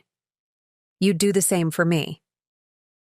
He leaned against the doorframe, studying me with a brother's assessing gaze. How are you feeling? Surprisingly steady, I admitted, taking a sip of the scalding liquid. Almost peaceful. That's what happens when you make a decision that aligns with your deepest values. The noise stops. He smiled slightly. You look ready to conquer Wall Street. Just one tech startup, I corrected, though his words bolstered my confidence. One step at a time. We made our way downstairs where Rebecca was already at the dining table, arrayed with legal documents in precise stacks. She looked up as we entered, her expression shifting from concentration to approval. Perfect outfit choice, she said. Professional, confident, not trying too hard. The visual matters. It sets the tone before you say a word. I set down my coffee and picked up the topmost document from the nearest stack. A comprehensive analysis of TechVault's financial position, prepared by Michael late into the night. Any word from Daniel? Rebecca asked, though she clearly knew the answer. Nothing since his last chance text yesterday, I replied. The money hasn't been returned. The three of us had stayed up until after midnight, preparing for today's board meeting. Michael had tracked the money trail, confirming that the entire $287,000 had indeed been transferred to Vision Tech's business account and subsequently dispersed in a series of strategic expenditures. $120,000 for office lease and renovations, $75,000 for equipment and technology, $42,000 for initial staffing contracts, and $50,000 held in reserve, all authorized by Daniel, all executed within 72 hours of the transfer, all suspiciously neat and rounded numbers that suggested these weren't genuine market rate transactions but rather predetermined allocations. He's moved quickly, Michael had observed. Too quickly for these to be legitimate business expenses. My guess is he's funneled the money through shell companies or friendly vendors who will kick back portions of it later. Now, as morning light illuminated the documents before us, the full scope of Daniel's betrayal seemed even more calculated than I'd initially realized. This wasn't just about an affair, or even about the stolen money. This was about a husband systematically dismantling the financial foundation of his family's future, while creating a shadow structure that would benefit only himself. We've got everything we need, Rebecca assured me, sensing my momentary hesitation. Financial records, corporate bylaws, evidence of fiduciary breach. Daniel doesn't know what's coming. Neither do I, entirely, I admitted. He'll fight back. He's always been good at thinking on his feet. That's why we've prepared for multiple scenarios, she reminded me, tapping a color-coded folder. A through E, depending on how he responds. The sound of small feet thundering down the stairs announced Aiden's awakening. He burst into the kitchen, already dressed in the clothes I'd laid out for him the night before, his cowlick stubbornly defying the wet comb attempt he'd clearly made. Morning, Mom. Uncle Mike said I can go to his office today and help organize the filing system. He said I'm very methodical. I caught Michael's eye over Aiden's head, grateful for his foresight in arranging a distraction for my son. That sounds perfect, buddy. Remember to thank Uncle Mike for letting you help. I will. He hugged me impulsively, his small arms tight around my waist. Good luck with your big work meeting. Dad texted me this morning and said to tell you he loves us both and everything will be okay. My stomach clenched. Daniel had contacted Aiden directly? I kept my expression neutral despite the surge of anger. Oh? When did Dad text you? Really early. I was already awake because Jake snores. He pulled back, looking up at me earnestly. Is it okay that I texted him back? I just said I love him too. Of course it's okay, I assured him, smoothing down his unruly hair. You can always tell Dad. You love him. As Aiden bounded off to find Jake, I exchanged glances with Rebecca and Michael. He's trying to establish a narrative, Rebecca said quietly. Using Aiden as a conduit to soften your position. And gathering evidence that he's being a concerned father, Michael added, in case this moves toward custody discussions. The manipulation was so transparent it should have angered me. But instead, it clarified something I'd been struggling to articulate. Looking at the documents spread before us, the evidence of financial misconduct, the legal strategies for corporate restructuring, the divorce considerations, I suddenly understood what had been bothering me about our approach. We're reacting, I said slowly. Everything we've prepared is a response to what Daniel has already done. We're playing defense. Rebecca raised an eyebrow. We're building a case based on his misconduct. That's how the legal system works. I know, but I searched for the words to express the shift occurring within me. What if, instead of just responding to Daniel's actions, we articulate a vision for what comes next? Not just removing him as CEO, but reshaping TechVault into something stronger? Michael leaned forward, intrigued. What are you thinking? I pulled a blank sheet of paper toward me, uncapping a pen. TechVault has a solid technical foundation. Daniel's security protocols are genuinely innovative. That's why the investors came on board. But the company has always lacked strategic direction in other areas. As I spoke, I began to sketch an organizational chart, drawing on knowledge I'd absorbed during those boring conversations I'd overheard between Daniel and his team, the investor decks I'd helped him practice presenting, the market analyses I'd proofread late at night. The current structure is too Daniel-centric, I continued, circling the CEO position at the top of the hierarchy. Everything flows through him, which creates a critical vulnerability. If we distribute leadership across a more balanced executive team, CTO, COO, CFO, we remove that single point of failure. Rebecca studied the emerging diagram with growing interest. You're not just planning to remove Daniel. You're planning to restructure the entire company. Exactly. The vision was crystallizing as I spoke, pieces falling into place with surprising clarity. Daniel's technical expertise is valuable, but his leadership approach is fundamentally flawed. TechVault doesn't need a visionary who circumvents governance protocols. It needs a solid executive structure that can scale responsibly. Michael whistled softly. This is comprehensive. Where did all this come from? I smiled slightly. 8 years of listening, of watching, of absorbing information even when Daniel thought I wasn't paying attention. I tapped the paper. I may not have been actively involved in TechVault's operations, but that doesn't mean I wasn't learning about them. Rebecca's expression shifted from surprise to approval. This changes our approach significantly. Instead of just presenting evidence of Daniel's misconduct, we're offering the board a forward-looking solution, a path that protects their investment while addressing the governance issues. It's not about punishing Daniel, I said, the realization solidifying as I articulated it. It's about salvaging what's valuable at TechVault while excising what's toxic. It's about building something sustainable from what remains. As I finished outlining my vision for TechVault's restructuring, a strange sense of purpose settled over me.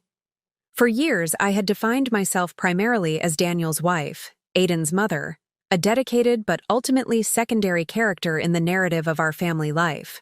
My nursing career, while important to me, had always taken a back seat to Daniel's entrepreneurial ambitions, not because he had demanded it, but because I had accepted that prioritization as natural, as necessary.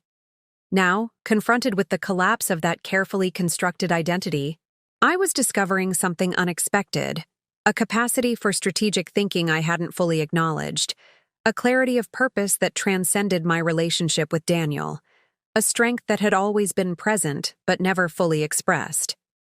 This is what we lead with, I decided, setting down the pen. Not just the evidence of misconduct, but the vision for recovery and growth. We give the board and investors a choice. Continue with a CEO who has demonstrated financial impropriety and questionable judgment, or embrace a new direction that preserves what works while addressing what doesn't. Rebecca nodded slowly, a new respect evident in her expression. It's bold, unexpected, and potentially very effective. She glanced at her watch. We should leave soon. The meeting starts at 9. As I gathered the documents, organizing them according to our revised strategy, my phone buzzed with a text message. Daniel again. Ellie, this has gone far enough. I'm sorry about the money. I made a mistake. But if you attend today's board meeting and try to undermine me, you'll destroy everything we've built. Think about Aiden. Think about our future. I'll make this right. I promise. The familiar phrases, I'm sorry. I made a mistake. I promise. Words that had once held such power over me now felt hollow, manipulative. The reference to Aiden was particularly transparent, a calculated attempt to use my love for our son as leverage. I showed the message to Rebecca and Michael, who exchanged knowing glances. He's worried, Michael observed. He must have heard somehow that you're attending the meeting. Probably from Trevor, Rebecca suggested. Board members, talk. I slipped the phone into my bag without responding, a deliberate choice that felt significant. The old Eleanor would have engaged, would have explained, would have sought middle ground even when none existed. The woman I was becoming understood the power of silence, of action over words. I'm ready, I said, straightening my shoulders. As we headed for the door, Aiden ran to hug me goodbye, his small arms fierce in their conviction. You're gonna be awesome, Mom, he whispered. You're the strongest person I know. His simple faith steadied me, reminding me of what truly mattered in this complex situation. Not revenge against Daniel, not even the reclamation of our stolen savings, but the creation of a secure, stable future for this remarkable child, and the modeling of integrity and resilience he would carry with him long after today's crisis had passed. I love you, buddy, I told him, kissing the top of his head. More than anything in the world. With those words echoing in my heart, I walked out into the morning sunshine, ready to reclaim not just what Daniel had taken, but what I had willingly surrendered long before. My voice, my vision, my value beyond the roles of wife and mother. Today wasn't just about confronting Daniel's betrayal. It was about declaring my purpose as a businesswoman, as a mother, as a woman who would no longer allow others to define her worth or limit her potential. And in that moment, I knew with absolute certainty that whatever happened in the boardroom, today I had already won the most important battle, the one for my own future. TechVault's headquarters occupied 3 floors of a renovated warehouse in the city's emerging tech district. The industrial chic exterior, exposed brick, steel beams, and oversized windows belied the cutting-edge security systems housed within. I'd visited only a handful of times since the company had moved from our spare bedroom to this impressive space, always as Daniel's wife, rather than as the majority shareholder. Today would be different. As Rebecca and I approached the entrance, I felt a curious blend of nerves and determination. This building represented years of Daniel's work, yes, but also my investment, my support, and ultimately, my legal ownership.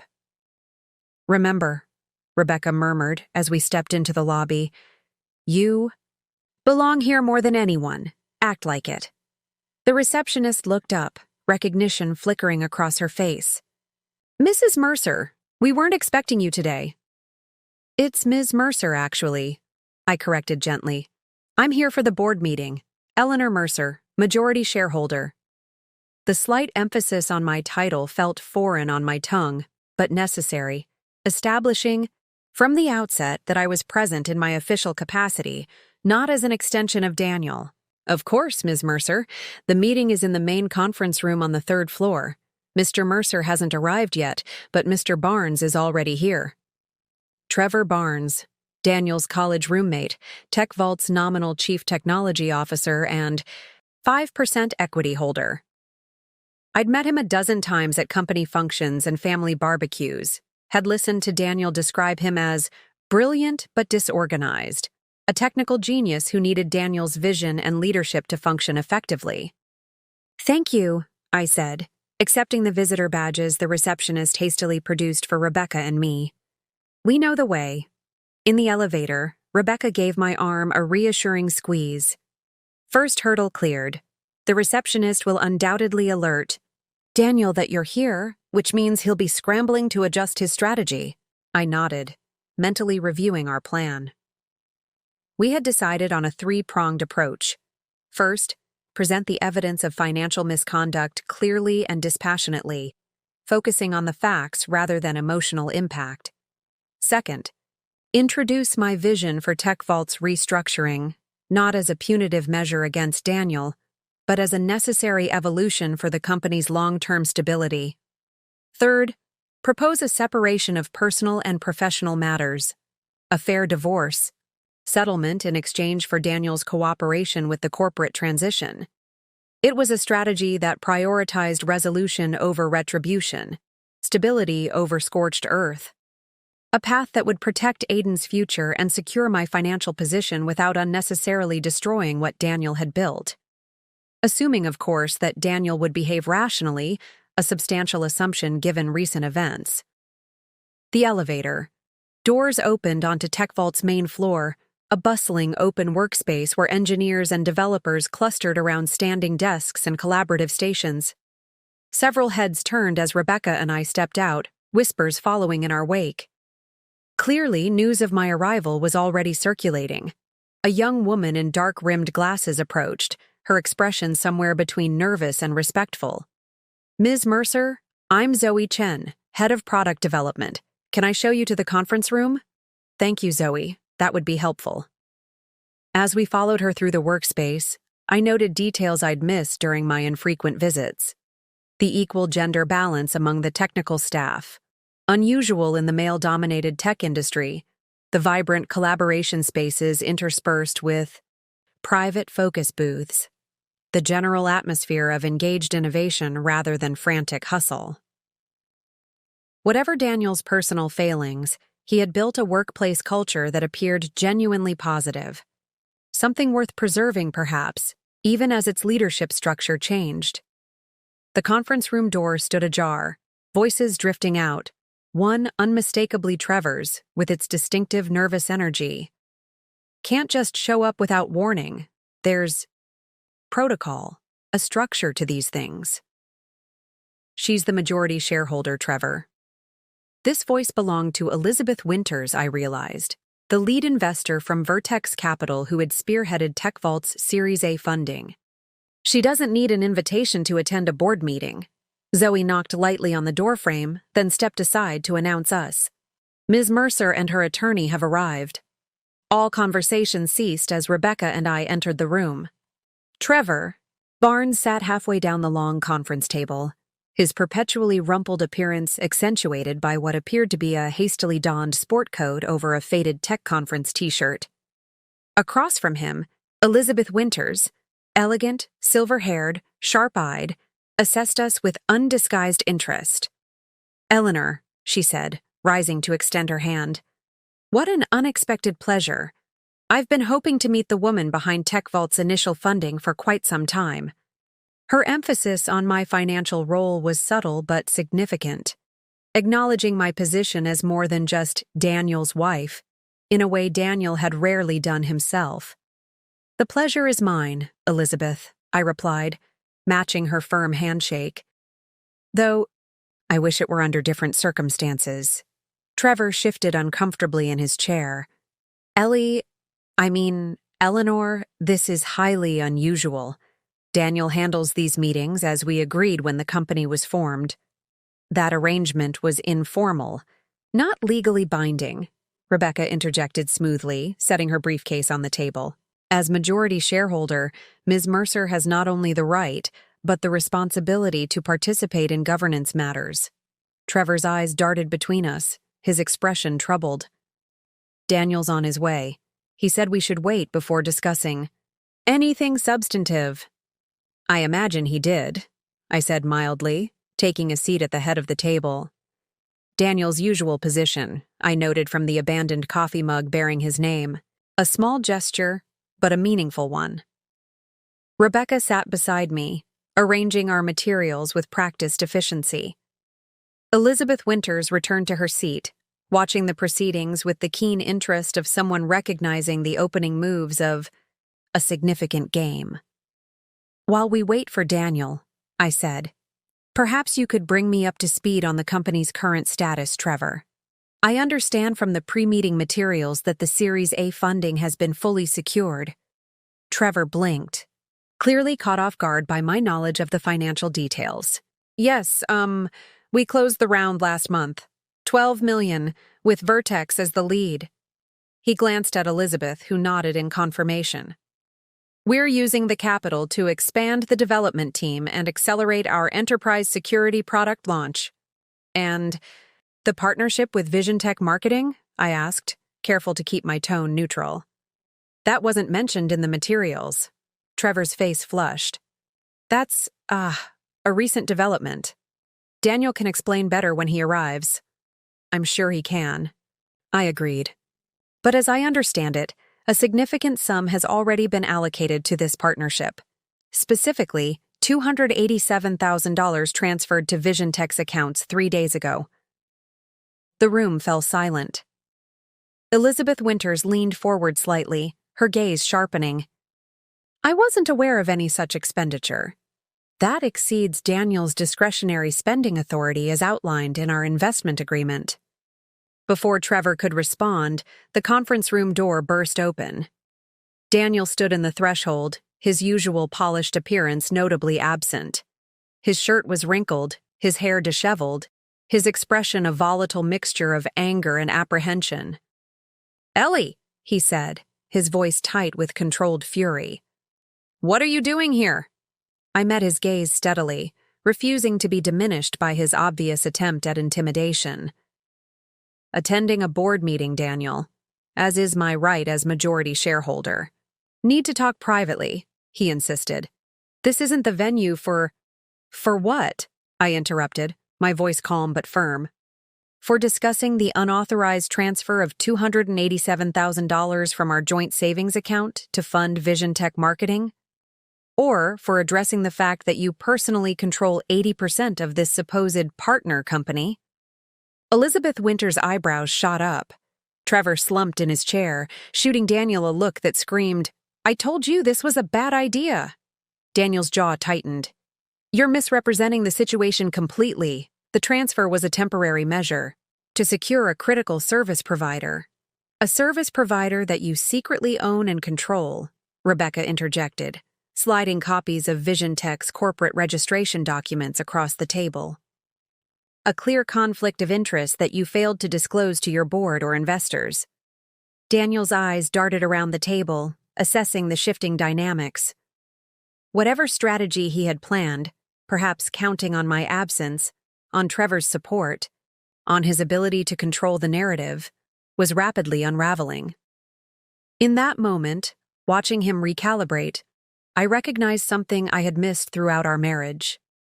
Daniel's fundamental belief that he was the smartest person in any room, capable of maneuvering around rules and expectations that constrained others. It wasn't malicious, exactly, but it was profoundly arrogant and ultimately destructive.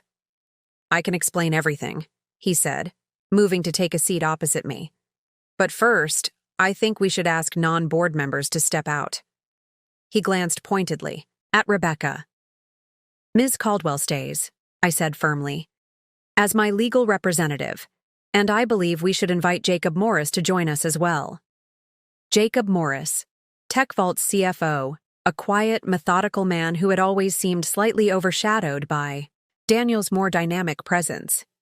Daniel's expression darkened. Jacob's not necessary for this discussion. On the contrary, I replied. As the financial officer responsible for regulatory compliance, his presence is essential. I turned to Trevor. Would you ask him to join us, please? Trevor hesitated, glancing at Daniel, then at me. Something in my steady gaze must have convinced him, because he nodded and rose to fetch Jacob. As we waited, Daniel leaned across the table, lowering his voice. "Ellie, think about what you're doing. If you pursue this, if you make these accusations publicly, you'll destroy everything. The company, our reputation, Aiden's security, all of it." It was his final attempt at emotional manipulation, invoking our son, implying that my actions, not his, would be responsible for any negative consequences. 6 months ago, it might have worked. Even yesterday, it might have given me pause. Today, it simply confirmed that I was on the right path. "I'm not here to destroy anything, Daniel," I said quietly. "I'm here to salvage what can be saved. The question is whether you're willing to be part of that solution or determined to remain part of the problem." The door opened, admitting Trevor and Jacob Morris, the latter's expression cautiously neutral as he assessed the tension in the room. "Thank you for joining us, Jacob," I said, gesturing to an empty chair. "We were just about to discuss some concerning financial transactions between TechVault and Vision Tech Marketing. I believe your insights will be valuable." As Jacob took his seat, I opened the folder Rebecca had prepared, revealing the evidence of Daniel's elaborate deception. It was time to move from strategy to action, to transform betrayal into breakthrough, loss into leverage. Daniel had emptied our account for his girlfriend, but he had forgotten who really owned his startup. Now, he was about to discover exactly what that oversight would cost him. Jacob Morris adjusted his glasses, studying the documents I'd placed before him with the focused intensity of someone who lived and breathed financial details. The conference room had fallen into a tense silence, punctuated only by the occasional flipping of pages and Daniel's increasingly agitated finger-tapping on the polished table. "These transactions," Jacob said finally, looking up from the papers, "did not go through TechVault's accounts. I would have flagged them immediately as non-compliant with our financial governance policies." "Because they were personal funds," Daniel interjected. "Not company money." Jacob's expression remained carefully neutral. "That distinction becomes problematic when the funds are used to establish a business relationship with TechVault, Mr. or Sir Mercer, especially given your controlling interest in both entities." Elizabeth Winters leaned forward, the veteran investor's expression sharpening. "Let me be clear about what I'm seeing here. Daniel, you established a separate company, Vision Tech, using personal funds, specifically funds from a joint account shared with your wife. You then positioned this company as TechVault's exclusive marketing partner without disclosing your ownership stake to the board or investors. Is that an accurate summary?" Daniel's jaw tightened. "It's a simplified version that ignores the strategic benefits to TechVault. Vanessa Miller is one of the top marketing talents in the industry. Her expertise will be transformative for our market position." "Vanessa Miller," I said quietly, "who also happens to be your girlfriend." The words hung in the air, making real the personal betrayal that underpinned the financial one. Trevor shifted uncomfortably in his seat. Jacob's eyebrows rose slightly. Elizabeth's expression remained impassive, though something flickered in her eyes. Recognition, perhaps, of a familiar pattern she'd seen play out in other startups. "My personal life is irrelevant to this discussion," Daniel snapped. "It becomes relevant," Rebecca countered smoothly.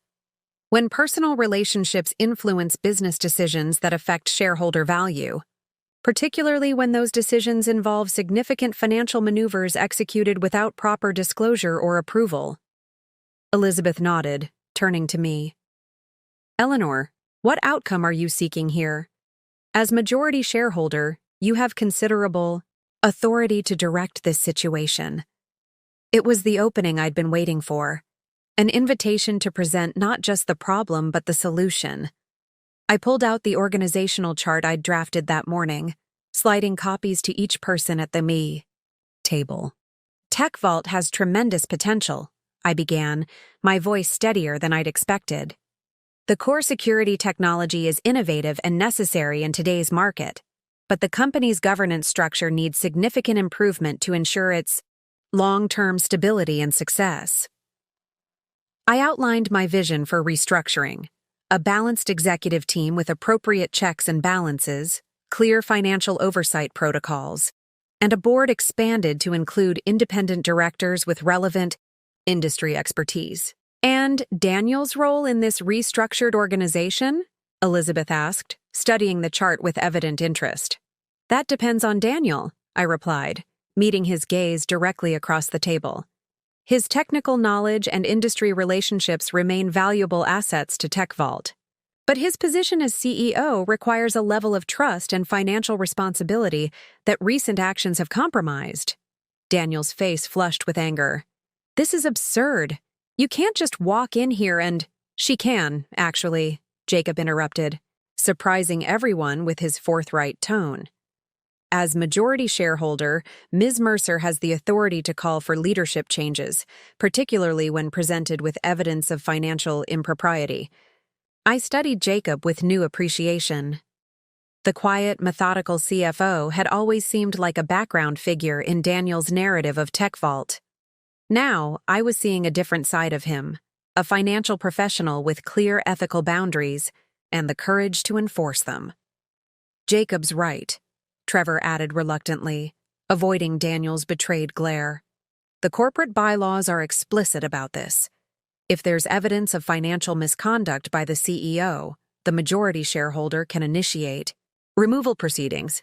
Daniel stood abruptly, his chair scraping against the floor.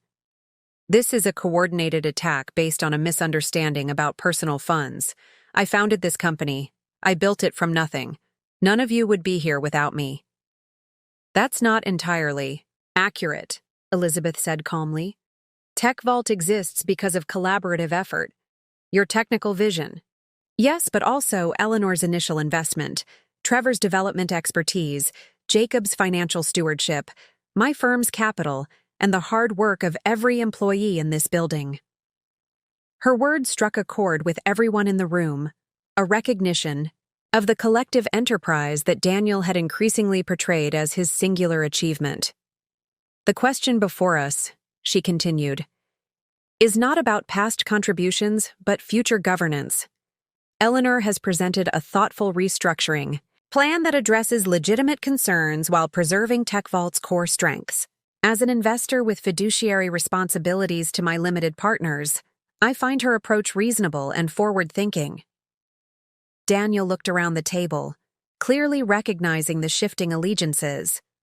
Whatever support he had counted on, from Trevor's friendship, from his position as founder, from the force of his personality, was evaporating in the face of documented misconduct and a pragmatic alternative. This isn't necessary, he said, his tone shifting from indignation to negotiation. I acknowledge that the Vision Tech arrangement should have been handled differently. We can unwind those transactions, implement better disclosure protocols. The issue isn't just disclosure, Daniel, I said quietly. It's judgment. It's trustworthiness. It's the willingness to prioritize your personal desires over your fiduciary responsibilities, to the company and to our family. The personal and professional dimensions of his betrayal hung in the air between us, impossible to separate despite his attempts to compartmentalize them. He turned to Trevor, desperation edging into his voice. Tell them about the Northwell deal, about the DoD security clearance process, about all the relationships that depend on my personal involvement. Tell them what happens to TechVault if I'm forced out. Trevor looked pained, caught between loyalty to his friend and recognition of the evidence before him. The Northwell contract isn't finalized yet, he said carefully. And while Daniel has been the primary contact, the technical specifications they're interested in were developed by our core engineering team, who would remain in place under Eleanor's restructuring plan. It was another pillar of support crumbling beneath Daniel's feet, the notion that he was indispensable, that TechVault couldn't function without him at the helm. Before Daniel could respond, the conference room door opened, and a familiar figure stepped hesitantly inside. Vanessa Miller, looking considerably less polished than she had at the Westlake Inn. Her eyes widened as she took in the assembled group, lingering on me with unmistakable discomfort. "I'm sorry to interrupt," she said, her voice tighter than I remembered. "I was told there was an emergency board meeting about VisionTech's contract." "Perfect timing, Ms. Miller," Rebecca said smoothly. "We were just discussing the circumstances surrounding VisionTech's formation and its relationship with TechVault." Vanessa's gaze darted to Daniel, who gave an almost imperceptible shake of his head. A warning not to speak freely, I realized. "Vanessa," I said, addressing her directly, "when did you first learn that the funding for VisionTech came from Daniel's and my joint savings account?" She paled slightly. "Yesterday, at the hotel, when you confronted us." Her voice dropped. "I swear I didn't know. Daniel told me the money was from his personal investment portfolio." "And your understanding of your equity position in VisionTech? Were you aware that Daniel structured the company to give himself 80% ownership, while positioning you as CEO?" Her expression confirmed what I'd suspected. Another betrayal, another manipulation by the man who had promised her, as he had once promised me, a partnership of equals. 60-40, she said faintly. "We agreed to a 60-40 split, with me holding 40% as founder and CEO." She turned to Daniel, confusion and hurt evident in her expression. "That's what the paperwork I signed indicated." "The filed documents tell a different story," Rebecca said, passing her a copy of VisionTech's corporate registration. "Perhaps you should review what was actually submitted to the Secretary of State." As Vanessa scanned the document, her professional composure cracked. 20%? You gave me 20%? After I left my position at Meridian to build this agency for you? Daniel's expression darkened. "This isn't the time or place, Vanessa. We'll discuss it privately." "Like we discussed the funding source?" she countered, anger replacing shock. "Like we discussed my equity stake? How many other lies are waiting to be discovered, Daniel?" The dynamic was shifting again, in ways Daniel clearly hadn't anticipated. Vanessa, perhaps the only remaining ally he might have counted on, was publicly questioning his truthfulness, adding her voice to the growing chorus of doubt. I felt a surprising pang of empathy for her. Despite the pain her relationship with Daniel had caused me, it was becoming increasingly clear that she, too, had been manipulated. A pawn in Daniel's elaborate chess game rather than the scheming homewrecker I'd initially imagined. "Ms. Miller," Elizabeth said, her tone businesslike but not unkind, "your marketing expertise remains valuable to TechVault, regardless of these concerning revelations. I hope you'll consider continuing your professional relationship with the company under more transparent arrangements." It was an olive branch, unexpected but strategic, separating Vanessa's professional contributions from the morass of Daniel's deceptions. Vanessa straightened her shoulders, professionalism reasserting itself despite the emotional blow. "I'm committed to the marketing strategy I've developed. The brand positioning work we've already completed has significant potential." She glanced at me, then back to Elizabeth. "But I would need assurances about the leadership structure moving forward." "That's precisely what we're addressing today," Elizabeth replied, gesturing to the organizational chart I'd provided. "Ms. Mercer has proposed a restructuring that emphasizes balanced governance and appropriate oversight." As Vanessa took a seat at the far end of the table, as far from Daniel as possible, I realized that something remarkable was happening. A support network was forming, not through my deliberate recruitment, but through the natural alignment of people who valued integrity over charisma, transparency over maneuvering, collaboration over domination. Jacob, with his quiet insistence on financial propriety. Trevor, reluctantly acknowledging the corporate realities despite personal loyalty. Elizabeth, the seasoned investor prioritizing sustainable governance over founder worship. And now Vanessa, her professional identity asserting itself independent of her personal entanglement with Daniel.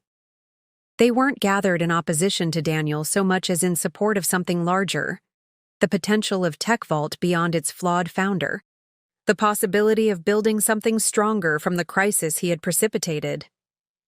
Daniel remained standing, his expression cycling through anger, disbelief, and calculation as he witnessed the coalition forming before him.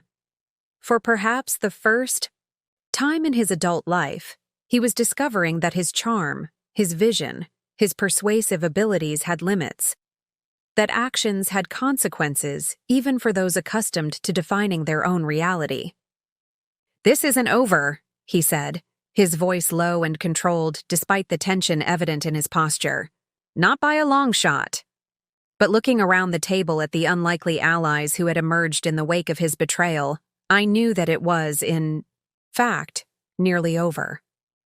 Not in the way I had initially imagined, with vengeance and destruction, but with something more powerful: reconstruction, recommitment to principles larger than any individual, the possibility of something better emerging from broken trust. The next phase would not be easy. There would be legal complexities, operational challenges, personal reckonings. But for the first time since that 3:17 a.m. bank notification had shattered my world, I felt genuinely hopeful about what came next. Daniel had emptied our account for his girlfriend. But he had forgotten who really owned his startup. That oversight had cost him not just his marriage, not just his company, but something perhaps more valuable than either: the carefully cultivated image of himself as the smartest, most capable person in every room, the man who made the rules, rather than following them. As Elizabeth called the meeting back to order, preparing to formally address the governance issues at hand, I caught Daniel's eye across the table. In his expression, a mixture of defiance, calculation, and dawning recognition, I saw that he finally understood what his betrayal had awakened in me, what his deception had catalyzed among those he had underestimated. He had created this moment through his choices, his arrogance, his belief that rules applied to others but not to him. And now he would face the consequences, not alone in a private confrontation where his manipulative skills might prevail, but in this room full of witnesses, bound by professional standards and legal obligations that transcended personal loyalties. It wasn't revenge. It was accountability, long overdue and necessary for everyone involved, including Daniel himself. The formal board meeting proceeded with a structured precision that belied the emotional undercurrents running through the room. Elizabeth Winters, displaying the leadership that had made her a successful venture capitalist, guided the discussion through proper parliamentary procedure, despite Daniel's occasional attempts to derail the process. "We need to establish a clear picture of Tech Vault's current financial position," Elizabeth said, turning to Jacob, "particularly any agreements or commitments involving Vision Tech that might impact company operations." Jacob nodded, accessing the company's financial dashboard on his tablet. The initial contract with Vision Tech was executed 3 weeks ago, authorizing a $50,000 retainer for preliminary market analysis. No further payments have been processed through Tech Vault's accounts. He looked up, his expression carefully neutral. However, there are several pending invoices in the system awaiting approval, totaling approximately $420,000 for the next phase of marketing services. Daniel shifted in his seat. Those invoices reflect the comprehensive rebranding strategy we discussed last month. The board approved the marketing initiative. We approved the initiative, Elizabeth corrected, not the specific vendor selection or contract terms. Those details were left to management, with the understanding that proper procurement procedures would be followed, including disclosure of any potential conflicts of interest, Rebecca added. I studied the financial data Jacob had displayed on the conference room screen. Something about the timing nagged at me. "Jacob," I said, "when did Tech Vault receive the final Series A funding transfer?" 4 weeks ago, he replied. The last tranche of $5 million was deposited on the 15th. And the Vision Tech contract was executed 1 week later, I noted. connections forming in my mind. Right after the money was secured, Elizabeth's eyes narrowed as she followed my reasoning, suggesting that Daniel waited until the investment funds were safely in TechVault's accounts before implementing this arrangement. She turned to Daniel. Were you concerned that disclosing your Vision Tech connection might jeopardize the funding? His expression confirmed my suspicion before he could formulate a denial. Daniel had deliberately timed his moves, waiting until TechVault's financial position was secure before executing his plan to funnel money into his secret company. As the meeting progressed, we methodically gathered information from each person present. Jacob provided detailed financial records showing TechVault's cash position, outstanding obligations, and projected runway. Trevor reluctantly described the development timeline for their enterprise security product, confirming that while Daniel had been the public face of the company, the technical innovations had been collaborative efforts. Vanessa, still visibly shaken by the revelations about her own company's ownership structure, nevertheless delivered a composed overview of the marketing strategy she'd developed, work that was genuinely impressive and potentially valuable to TechVault's growth. With each presentation, with each piece of information shared, the picture became clearer. TechVault was a promising company with solid technology, talented personnel, and significant market potential. Its primary vulnerability was its flawed governance structure, specifically, the concentration of power in Daniel's hands without adequate oversight. "I'd like to call Caroline Rodriguez," I said during a brief pause in the proceedings. "TechVault's lead attorney should be present for these discussions." Daniel's eyes flashed with alarm. "That's not necessary. We have Rebecca here already." "Ms. Caldwell represents me personally," I corrected. "We need TechVault's corporate counsel to advise the board on its fiduciary responsibilities." Elizabeth nodded approvingly. "A wise precaution. Trevor, would you ask Caroline to join us?" As Trevor stepped out to make the call, Daniel leaned across the table toward me, lowering his voice. "You're making a mistake, Ellie. This scorched earth approach will damage everything. The company, our reputation, Aiden's future. This isn't scorched earth, Daniel," I replied quietly. "Scorched earth would be pressing criminal charges for financial misconduct, which the evidence certainly supports. Instead, I'm offering a path forward that protects the company while addressing the governance failures your actions have exposed." He started to respond, but the conference room door opened, admitting Caroline Rodriguez, TechVault's corporate counsel, a sharp-minded attorney with a reputation for uncompromising ethics.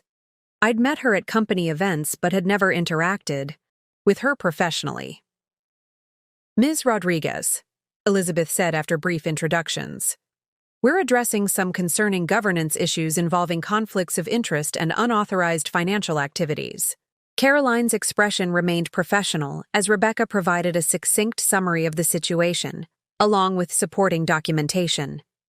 When she finished, Caroline turned to Daniel, her gaze direct and unflinching. "Mr. Mercer, did you disclose your ownership interest in Vision Tech to the board prior to executing a service agreement between the two companies?" Daniel's silence was answer enough. "And the $287,000 transferred from your joint account with Ms. Mercer, was she aware of, and did she consent to this transaction?" "That's a personal matter," Daniel deflected. "Not when the funds were used to capitalize a company doing business with TechVault," Caroline replied crisply. "The commingling of personal and corporate interests creates significant legal exposure, both for you personally and potentially for the company." She turned to the broader group.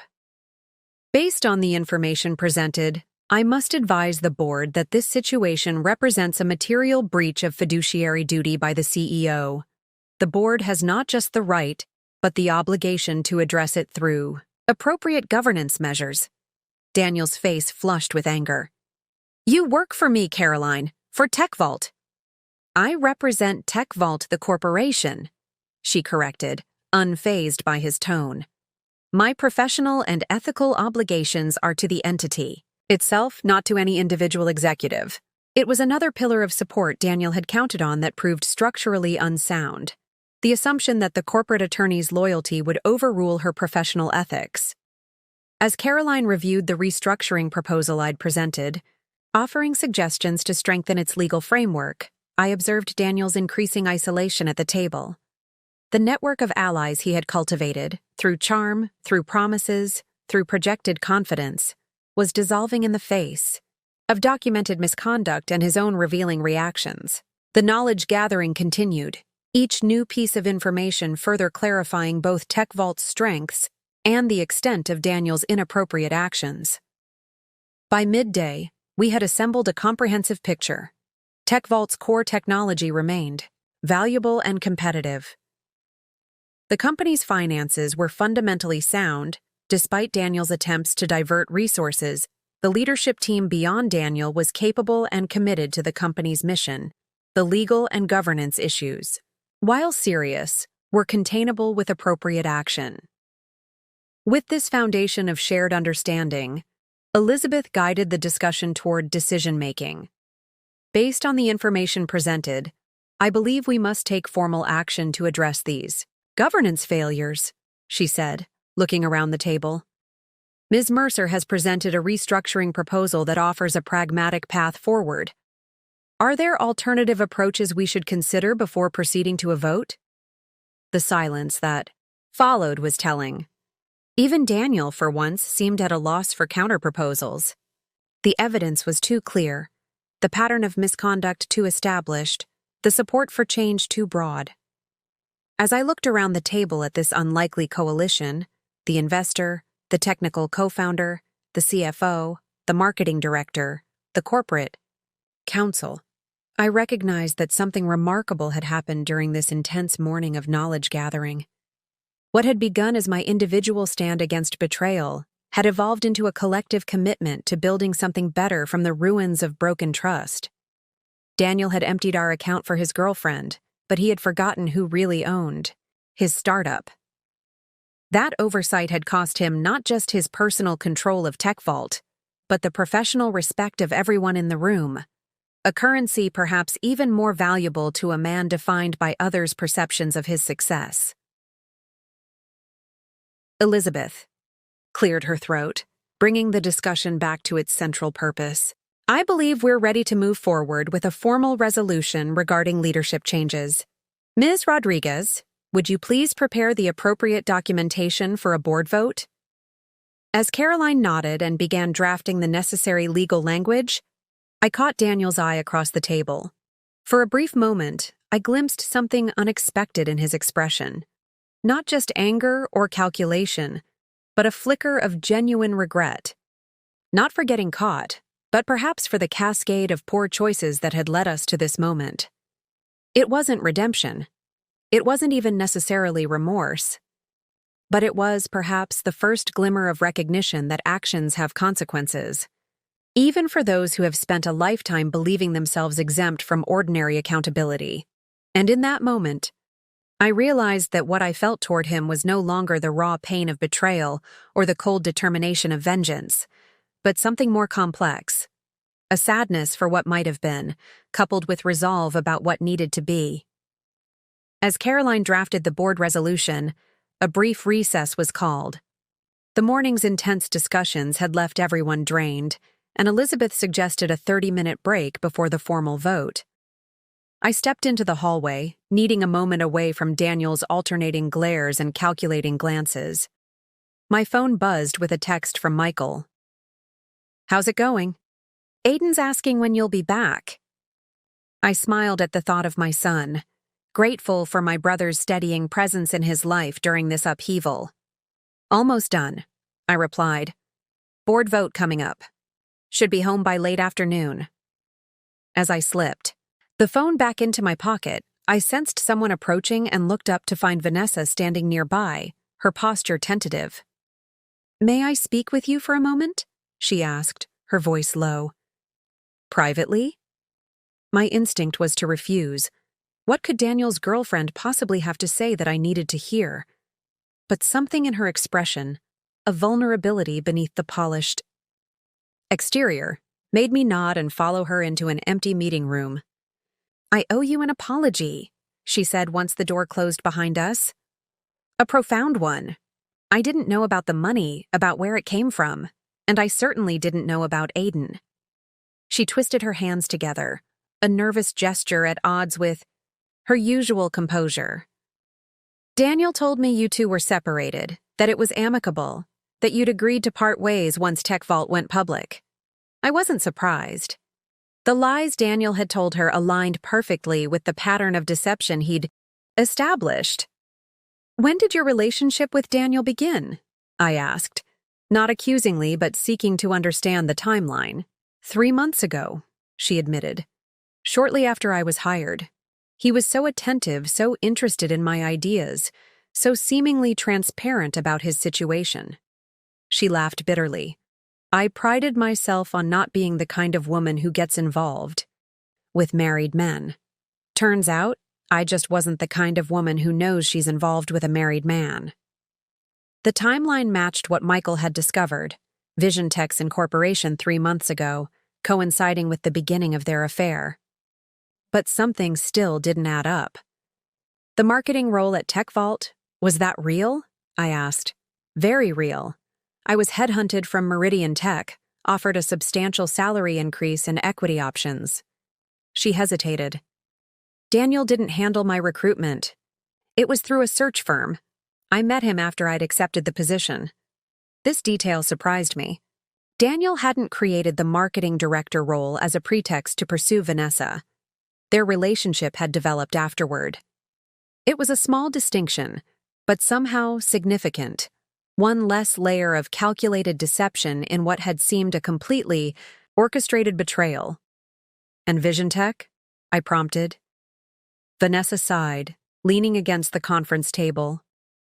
That was Daniel's idea, pitched about 6 weeks into our relationship. He said TechVault's marketing needs were expanding beyond what one internal director could handle. He proposed we create an agency together, me bringing the expertise, him providing the startup capital. We'd service TechVault as our anchor client but eventually expand to other tech companies. She shook her head, the regret evident in her expression. It seemed like such an exciting opportunity. My own agency, backed by someone I thought I could trust. Her voice hardened. What I didn't know was that he'd structured Vision Tech to give himself 80% ownership, not the 60% we'd agreed to, or that the startup capital was coming from your joint savings. I was silent for a moment, absorbing this new information. Vanessa had been manipulated, certainly, but she'd also been complicit, albeit unwittingly, in the dismantling of my family's financial security. Why are you telling me this? I finally asked. Because you deserve the truth, she replied simply, and because I have information you should know before the board vote. She pulled a folded document from her jacket pocket and handed it to me. I found this in Daniel's Vision Tech office last night when I was looking for our original ownership agreement. I unfolded the paper to find a draft contract between Vision Tech and a company called Nexus Systems, dated 2 weeks ago. The language was dense with legal terminology, but the essence was clear.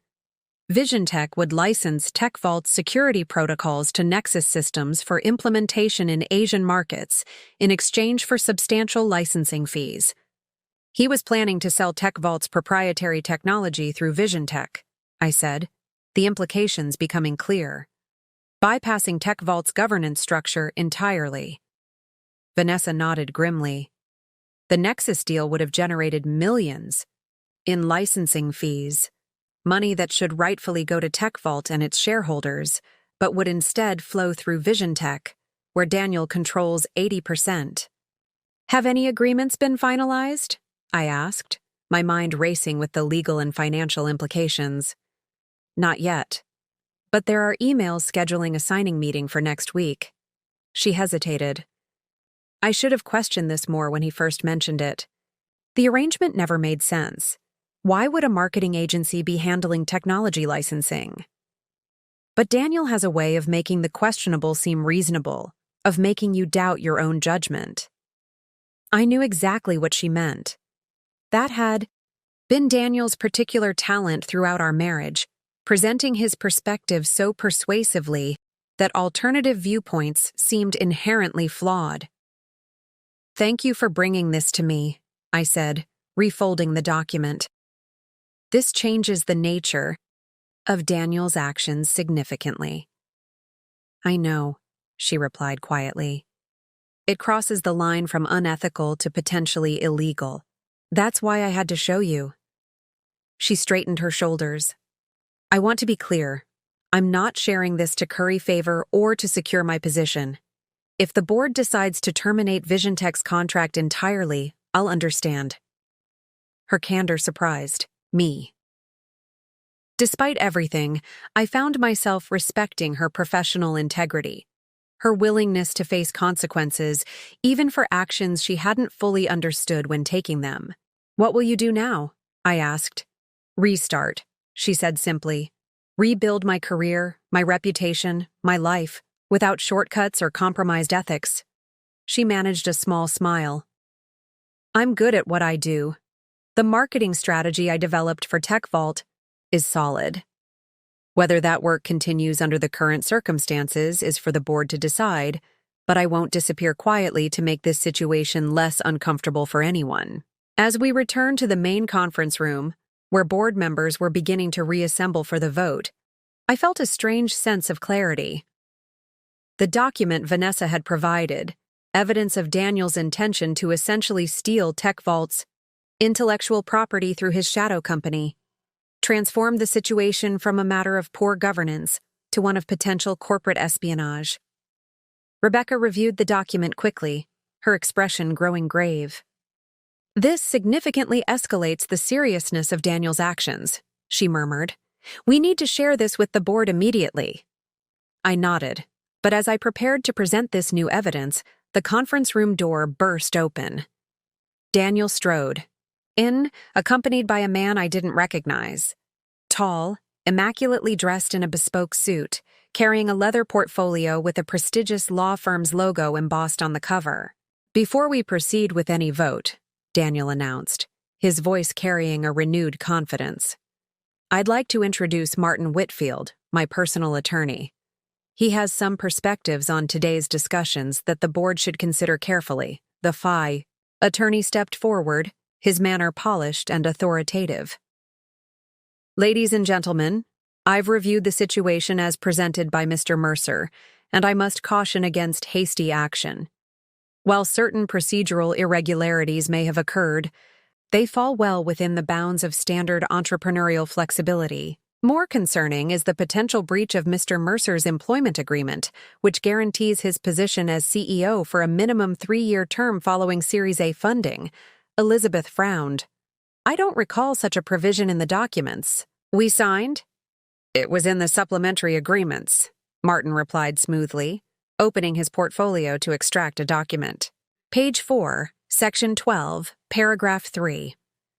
As the attorney distributed copies of the purported agreement, I caught Rebecca's eye.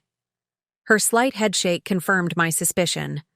This was another of Daniel's manipulations, a last-ditch effort to maintain control through legal maneuvering. Caroline Rodriguez, TechVault's corporate counsel, accepted the document with a professionally neutral expression. "I'll need to verify this against our official records," she said. "This clause wasn't in the standard employment agreement we executed." "It was an addendum," Martin insisted, "signed by Mr. Mercer and Ms. Mercer as majority shareholder." All eyes turned to me. Daniel's expression held a hint of triumph, as though he'd played a trump card I couldn't possibly counter. "I never signed such an addendum," I stated firmly. Martin's smile was practiced, condescending. "Your signature suggests otherwise, Ms. Mercer." As he slid the document toward me, I felt a momentary flicker of doubt. Had I signed something without reading it fully? Had Daniel slipped this past me during one of the countless document signings that had punctuated TechVault's growth? I examined the signature page, and the doubt vanished instantly. "This isn't my signature," I said, looking up to meet Daniel's gaze directly. "It's a forgery." The confidence in Daniel's expression wavered slightly. He hadn't expected such an immediate, Definitive rejection. That's a serious accusation, Martin cautioned, one that could have significant legal ramifications if proven false. I welcome the scrutiny, I replied, passing the document to Rebecca. I sign my full name, Eleanor Christine Mercer, on all legal documents. This signature reads Ellie Mercer, which I use only for personal correspondence. No legitimate corporate document would bear that signature. Caroline leaned forward to examine the page. She's right. All of Ms. Mercer's official Tech Vault documentation bears her full legal signature. Our records would flag this inconsistency immediately. Daniel's attorney faltered, clearly not having anticipated this specific challenge. There could be an explanation. Yes, I interrupted. There is an explanation, and it's the same one that accounts for the unauthorized transfer of our savings, the deceptive structuring of Vision Tech, and this. I placed Vanessa's document on the table. A draft agreement to sell TechVault's proprietary technology through Vision Tech to Nexus Systems, bypassing this board and the company's shareholders entirely. The room fell silent as the board members absorbed this new revelation.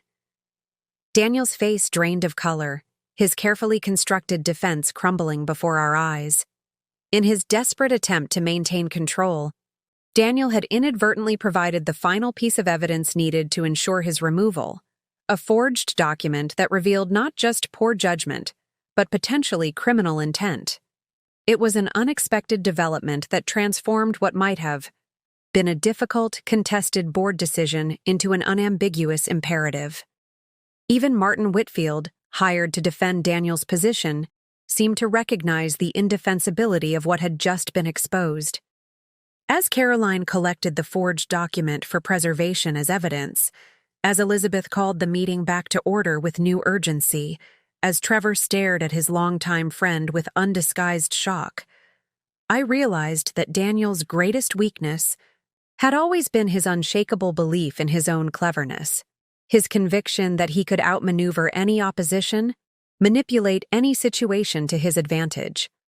That same overconfidence that had led him to steal our savings, to betray our marriage, to attempt to circumvent TechVault's governance had now sealed his professional fate in a way no planned strategy could have accomplished more effectively. Sometimes, I reflected as the board prepared to vote, the most powerful unexpected developments aren't external events that happen to us, but the inevitable consequences of our own character flaws finally catching up with us. The next hour unfolded with the precise, methodical rhythm of corporate governance functioning as intended. Caroline Rodriguez, her professional demeanor never wavering despite the dramatic revelations, prepared a series of resolutions for the board's consideration.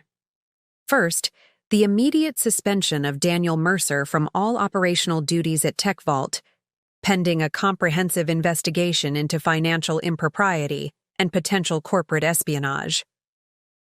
Second, the appointment of an interim leadership structure based on my proposed reorganization, with Trevor Barnes elevated to Acting Chief Technology Officer and Jacob Morris to Acting Chief Operating Officer, while a search for a permanent CEO was conducted. Third, the freezing of all agreements between TechVault and Vision Tech, with a committee established to evaluate whether the marketing strategy could be salvaged and implemented internally. Fourth, the initiation of legal proceedings to recover the misappropriated funds and protect TechVault's intellectual property from unauthorized licensing or transfer. As Caroline outlined these measures, I watched Daniel's expression transition from stunned disbelief to cold calculation. His attorney whispered urgently in his ear, likely advising him on damage control strategies, but the momentum had shifted irrevocably against him.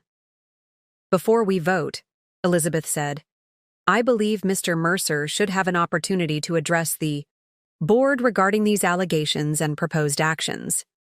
Daniel straightened in his chair, composing himself with visible effort. The charismatic entrepreneur persona that had served him so well reasserted itself, shoulders back, chin up, eyes engaging directly with each person around the table. What we're discussing today, he began, his voice steady and resonant, are Decisions made under the pressure of rapid growth and unprecedented opportunity. I acknowledge that proper procedures weren't always followed, that disclosures should have been more transparent. He spread his hands in a gesture of candid admission. Entrepreneurs push boundaries. We move quickly, sometimes too quickly for traditional corporate governance to keep pace.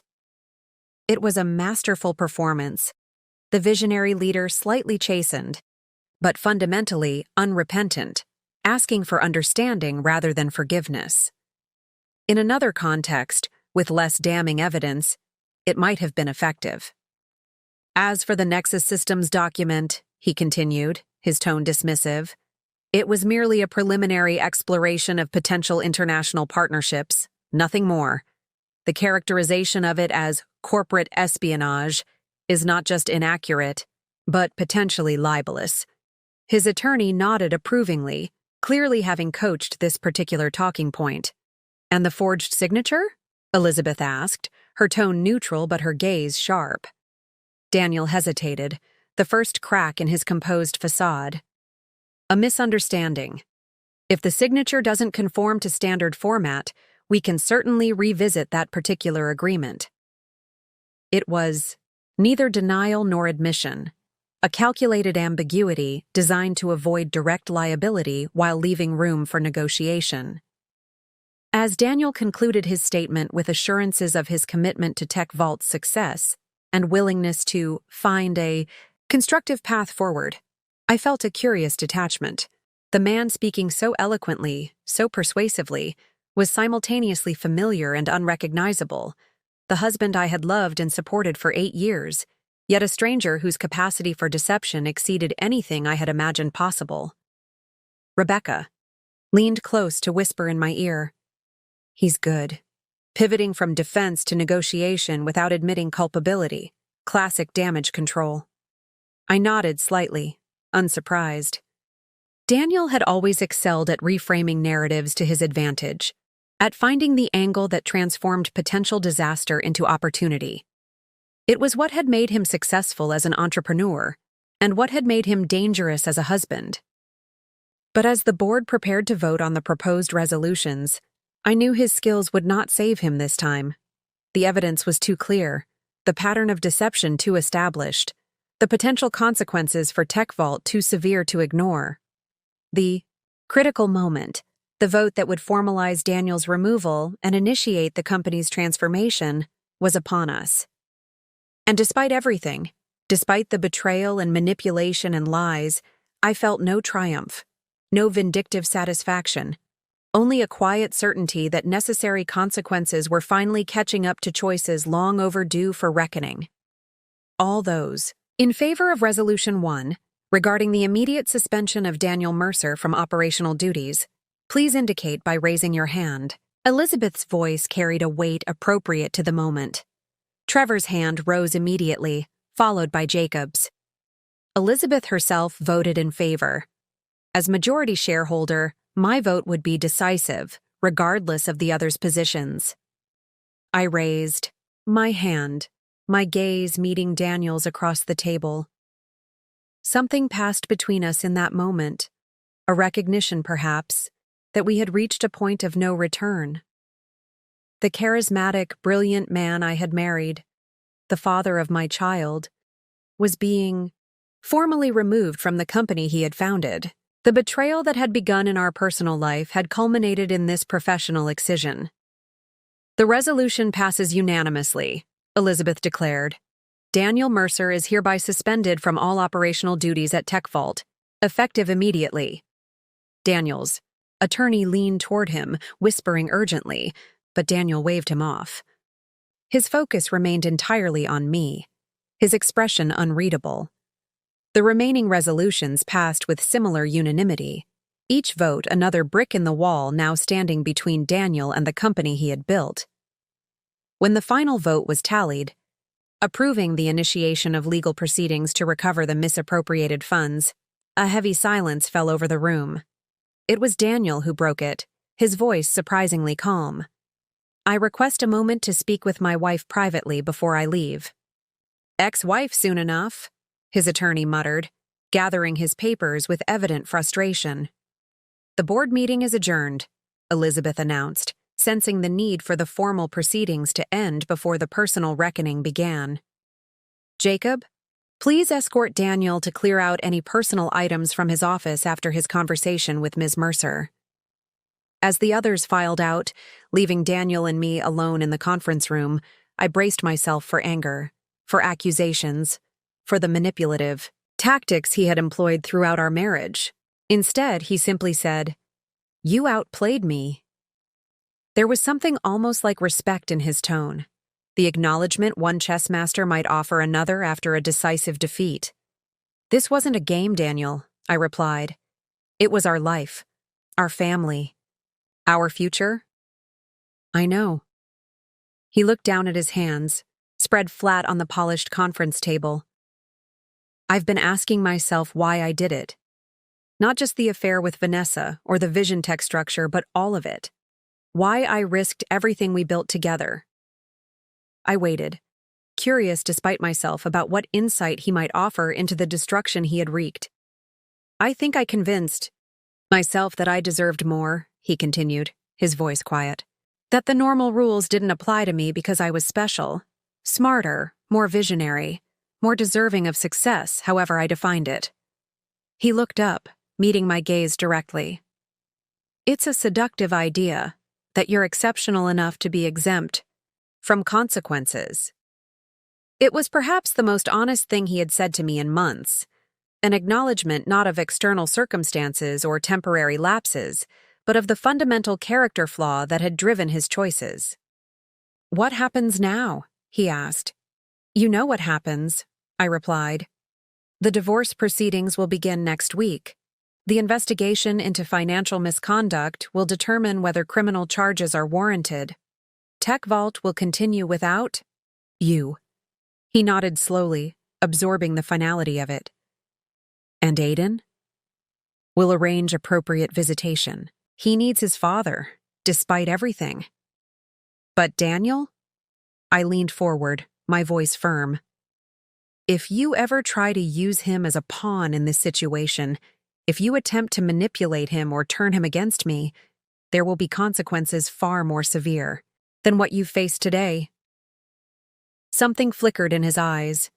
Perhaps recognition that the woman before him was not the accommodating, conflict-averse wife he had known.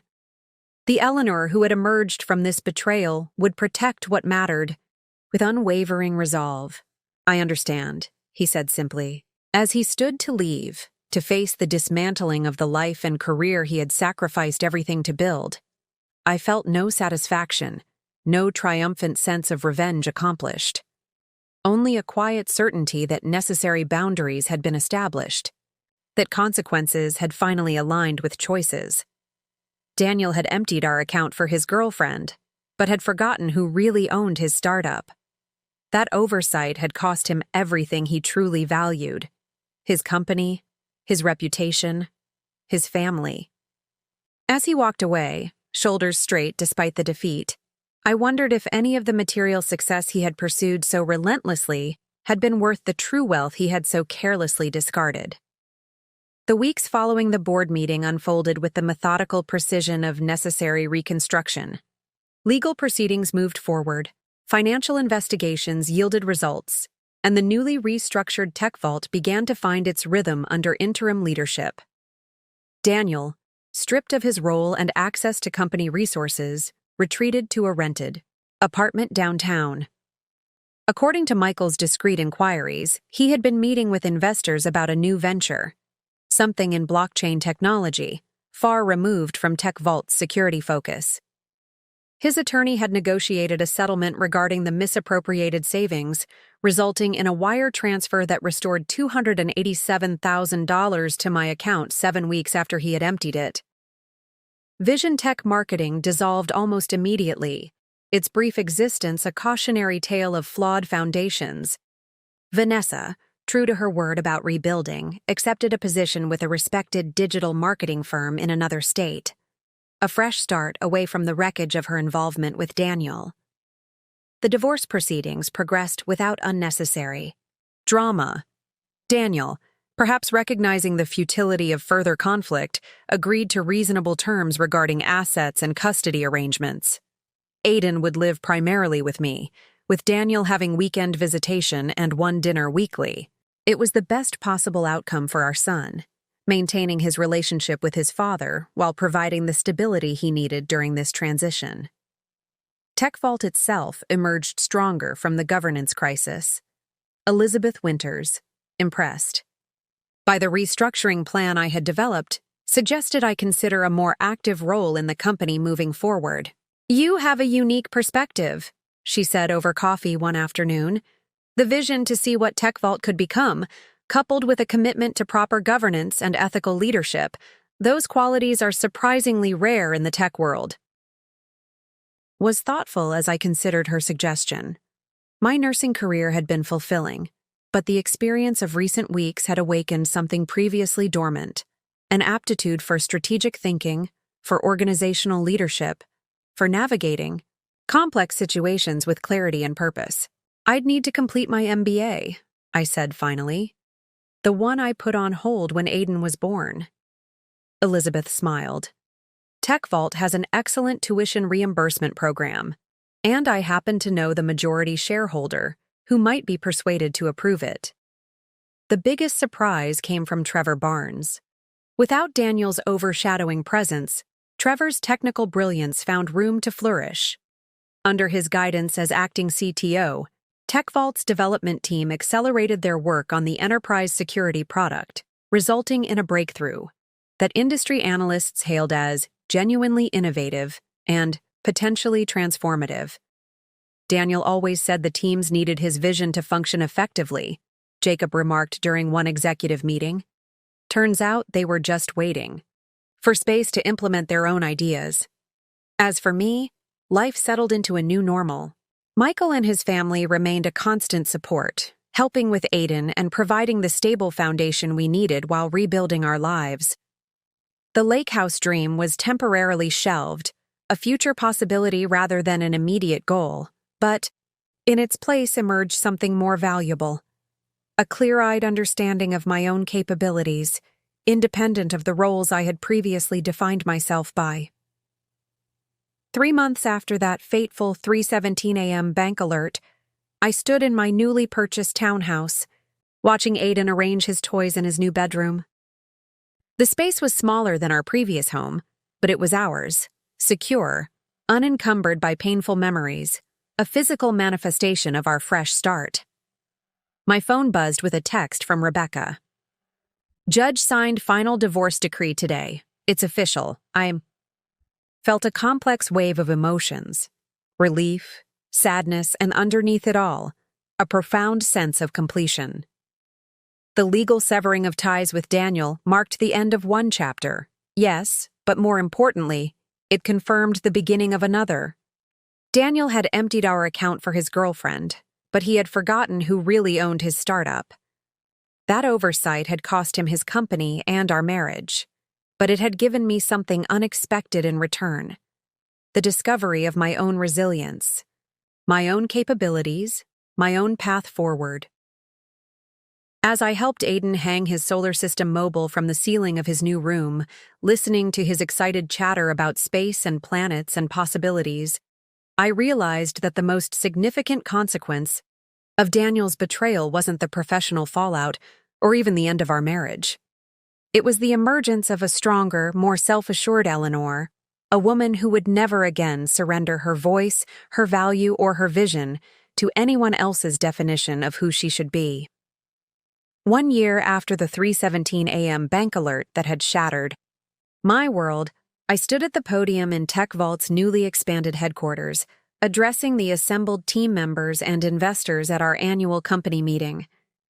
"When we talk about security," I said, looking out at the attentive faces, "we often focus exclusively on technology, on firewalls and encryption protocols, on threat detection and vulnerability management. But true security encompasses something broader: the governance structures that ensure accountability, the transparent processes that build trust, and the ethical foundation that guides decision-making when no one is watching." As TechVault's recently appointed Chief Strategy Officer, a role created after I completed the Accelerated Executive MBA program at the State University, I had spent months collaborating with Trevor, Jacob, and our expanded leadership team to reshape not just what the company did, but how it operated. The changes were both subtle and profound. We had implemented robust financial oversight mechanisms, expanded the board to include independent directors with cybersecurity and ethics backgrounds, and established a company culture that valued thoughtful deliberation alongside innovation. Today, as we celebrate TechVault's most successful year to date, I continued, we recognize that our growth stems not just from technical excellence, but from the foundation of trust we've built with our clients, our investors, and most importantly, with each other. The applause that followed felt like validation, not just of the company's transformation, but of my own. The journey from surgical nurse and supportive wife to corporate strategist and organizational leader had been neither simple nor straightforward. It had required late-night studying after Aiden was asleep, challenging conversations with professors who questioned my unconventional background, and moments of self-doubt when the technical aspects of cybersecurity seemed impenetrably complex. But each obstacle overcome had reinforced what the crisis with Daniel had first revealed. My capacity for growth was limited only by my willingness to embrace discomfort, to venture beyond familiar territories, to reimagine what was possible for my life. After the presentation, Elizabeth Winters approached, her handshake as firm as ever despite the passing year. Exceptional work, Eleanor. The governance framework you've developed should be a case study at business schools.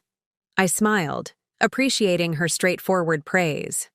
Our relationship had evolved from formal board interactions to genuine mentorship, with Elizabeth providing invaluable guidance as I navigated the unfamiliar terrain of corporate leadership. Thank you. It helps to have personal experience with what happens when governance fails. She nodded thoughtfully. The most effective reforms often come from those who've witnessed the consequences of inadequate systems firsthand. She glanced around at the bustling headquarters. Have you heard the latest about Daniel? I had, through the inevitable industry gossip that circulated among tech investors. Daniel's blockchain venture had secured modest initial funding, but was struggling to gain traction in an increasingly crowded market. Without TechVault's established technology base to build upon, he was discovering the challenges of truly starting from scratch. I don't track his career closely, I replied, which was mostly true. While information occasionally reached me, I had made a conscious decision not to monitor Daniel's professional journey. Our interactions were limited to co-parenting discussions about Aiden, whom Daniel saw regularly according to our custody arrangement. Those encounters, once tense and fraught with unspoken recriminations, had gradually evolved into something resembling civil cooperation. Daniel, to his credit, had proven more reliable as a part-time father than he had as a husband, never missing a scheduled visitation and making genuine efforts to engage with Aiden's interests. Fair enough, Elizabeth conceded. I only mentioned it because there are rumors of him approaching some of our investors. Nothing concerning, just something to be aware of. I appreciated the heads up, filing the information away without letting it disturb my focus on the day's success. Daniel's choices, past, present, or future, no longer defined my reality or determined my responses. I had learned perhaps the most valuable lesson of all, to differentiate between what I could control and what I needed to release. As the event concluded and team members dispersed to their respective departments, I found myself alone in the conference room, the same room where, a year earlier, I had faced the climactic confrontation that had altered the trajectory of both TechVault and my personal life. The symmetry felt significant, a marker of how far I had traveled from that painful moment.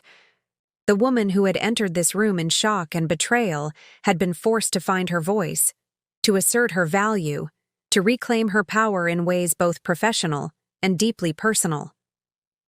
The woman standing here now, confident in her abilities, clear in her purpose, comfortable with her authority, was still recognizably Eleanor Mercer. But she was also, undeniably, someone new. Someone forged in the crucible of betrayal and tempered by the gradual, deliberate process of reconstruction. As I gathered my presentation materials, preparing to head home for Aiden's school science fair that evening, I reflected on how completely Daniel's betrayal had backfired. In attempting to sideline me, he had inadvertently pushed me center stage. In undermining my financial security, he had compelled me to secure it independently. In forgetting who really owned his startup, he had forced me to truly own not just TechVault, but something far more valuable: my own story, my own capabilities, my own future.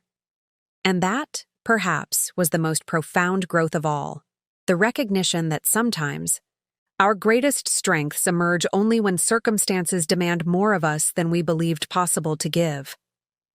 As I look back on the journey that began with that devastating 3:17 a.m. bank alert, I'm often asked what advice I would give to others facing similar betrayals, whether financial, emotional, or both. My answer is never about revenge, though that was certainly my first instinct.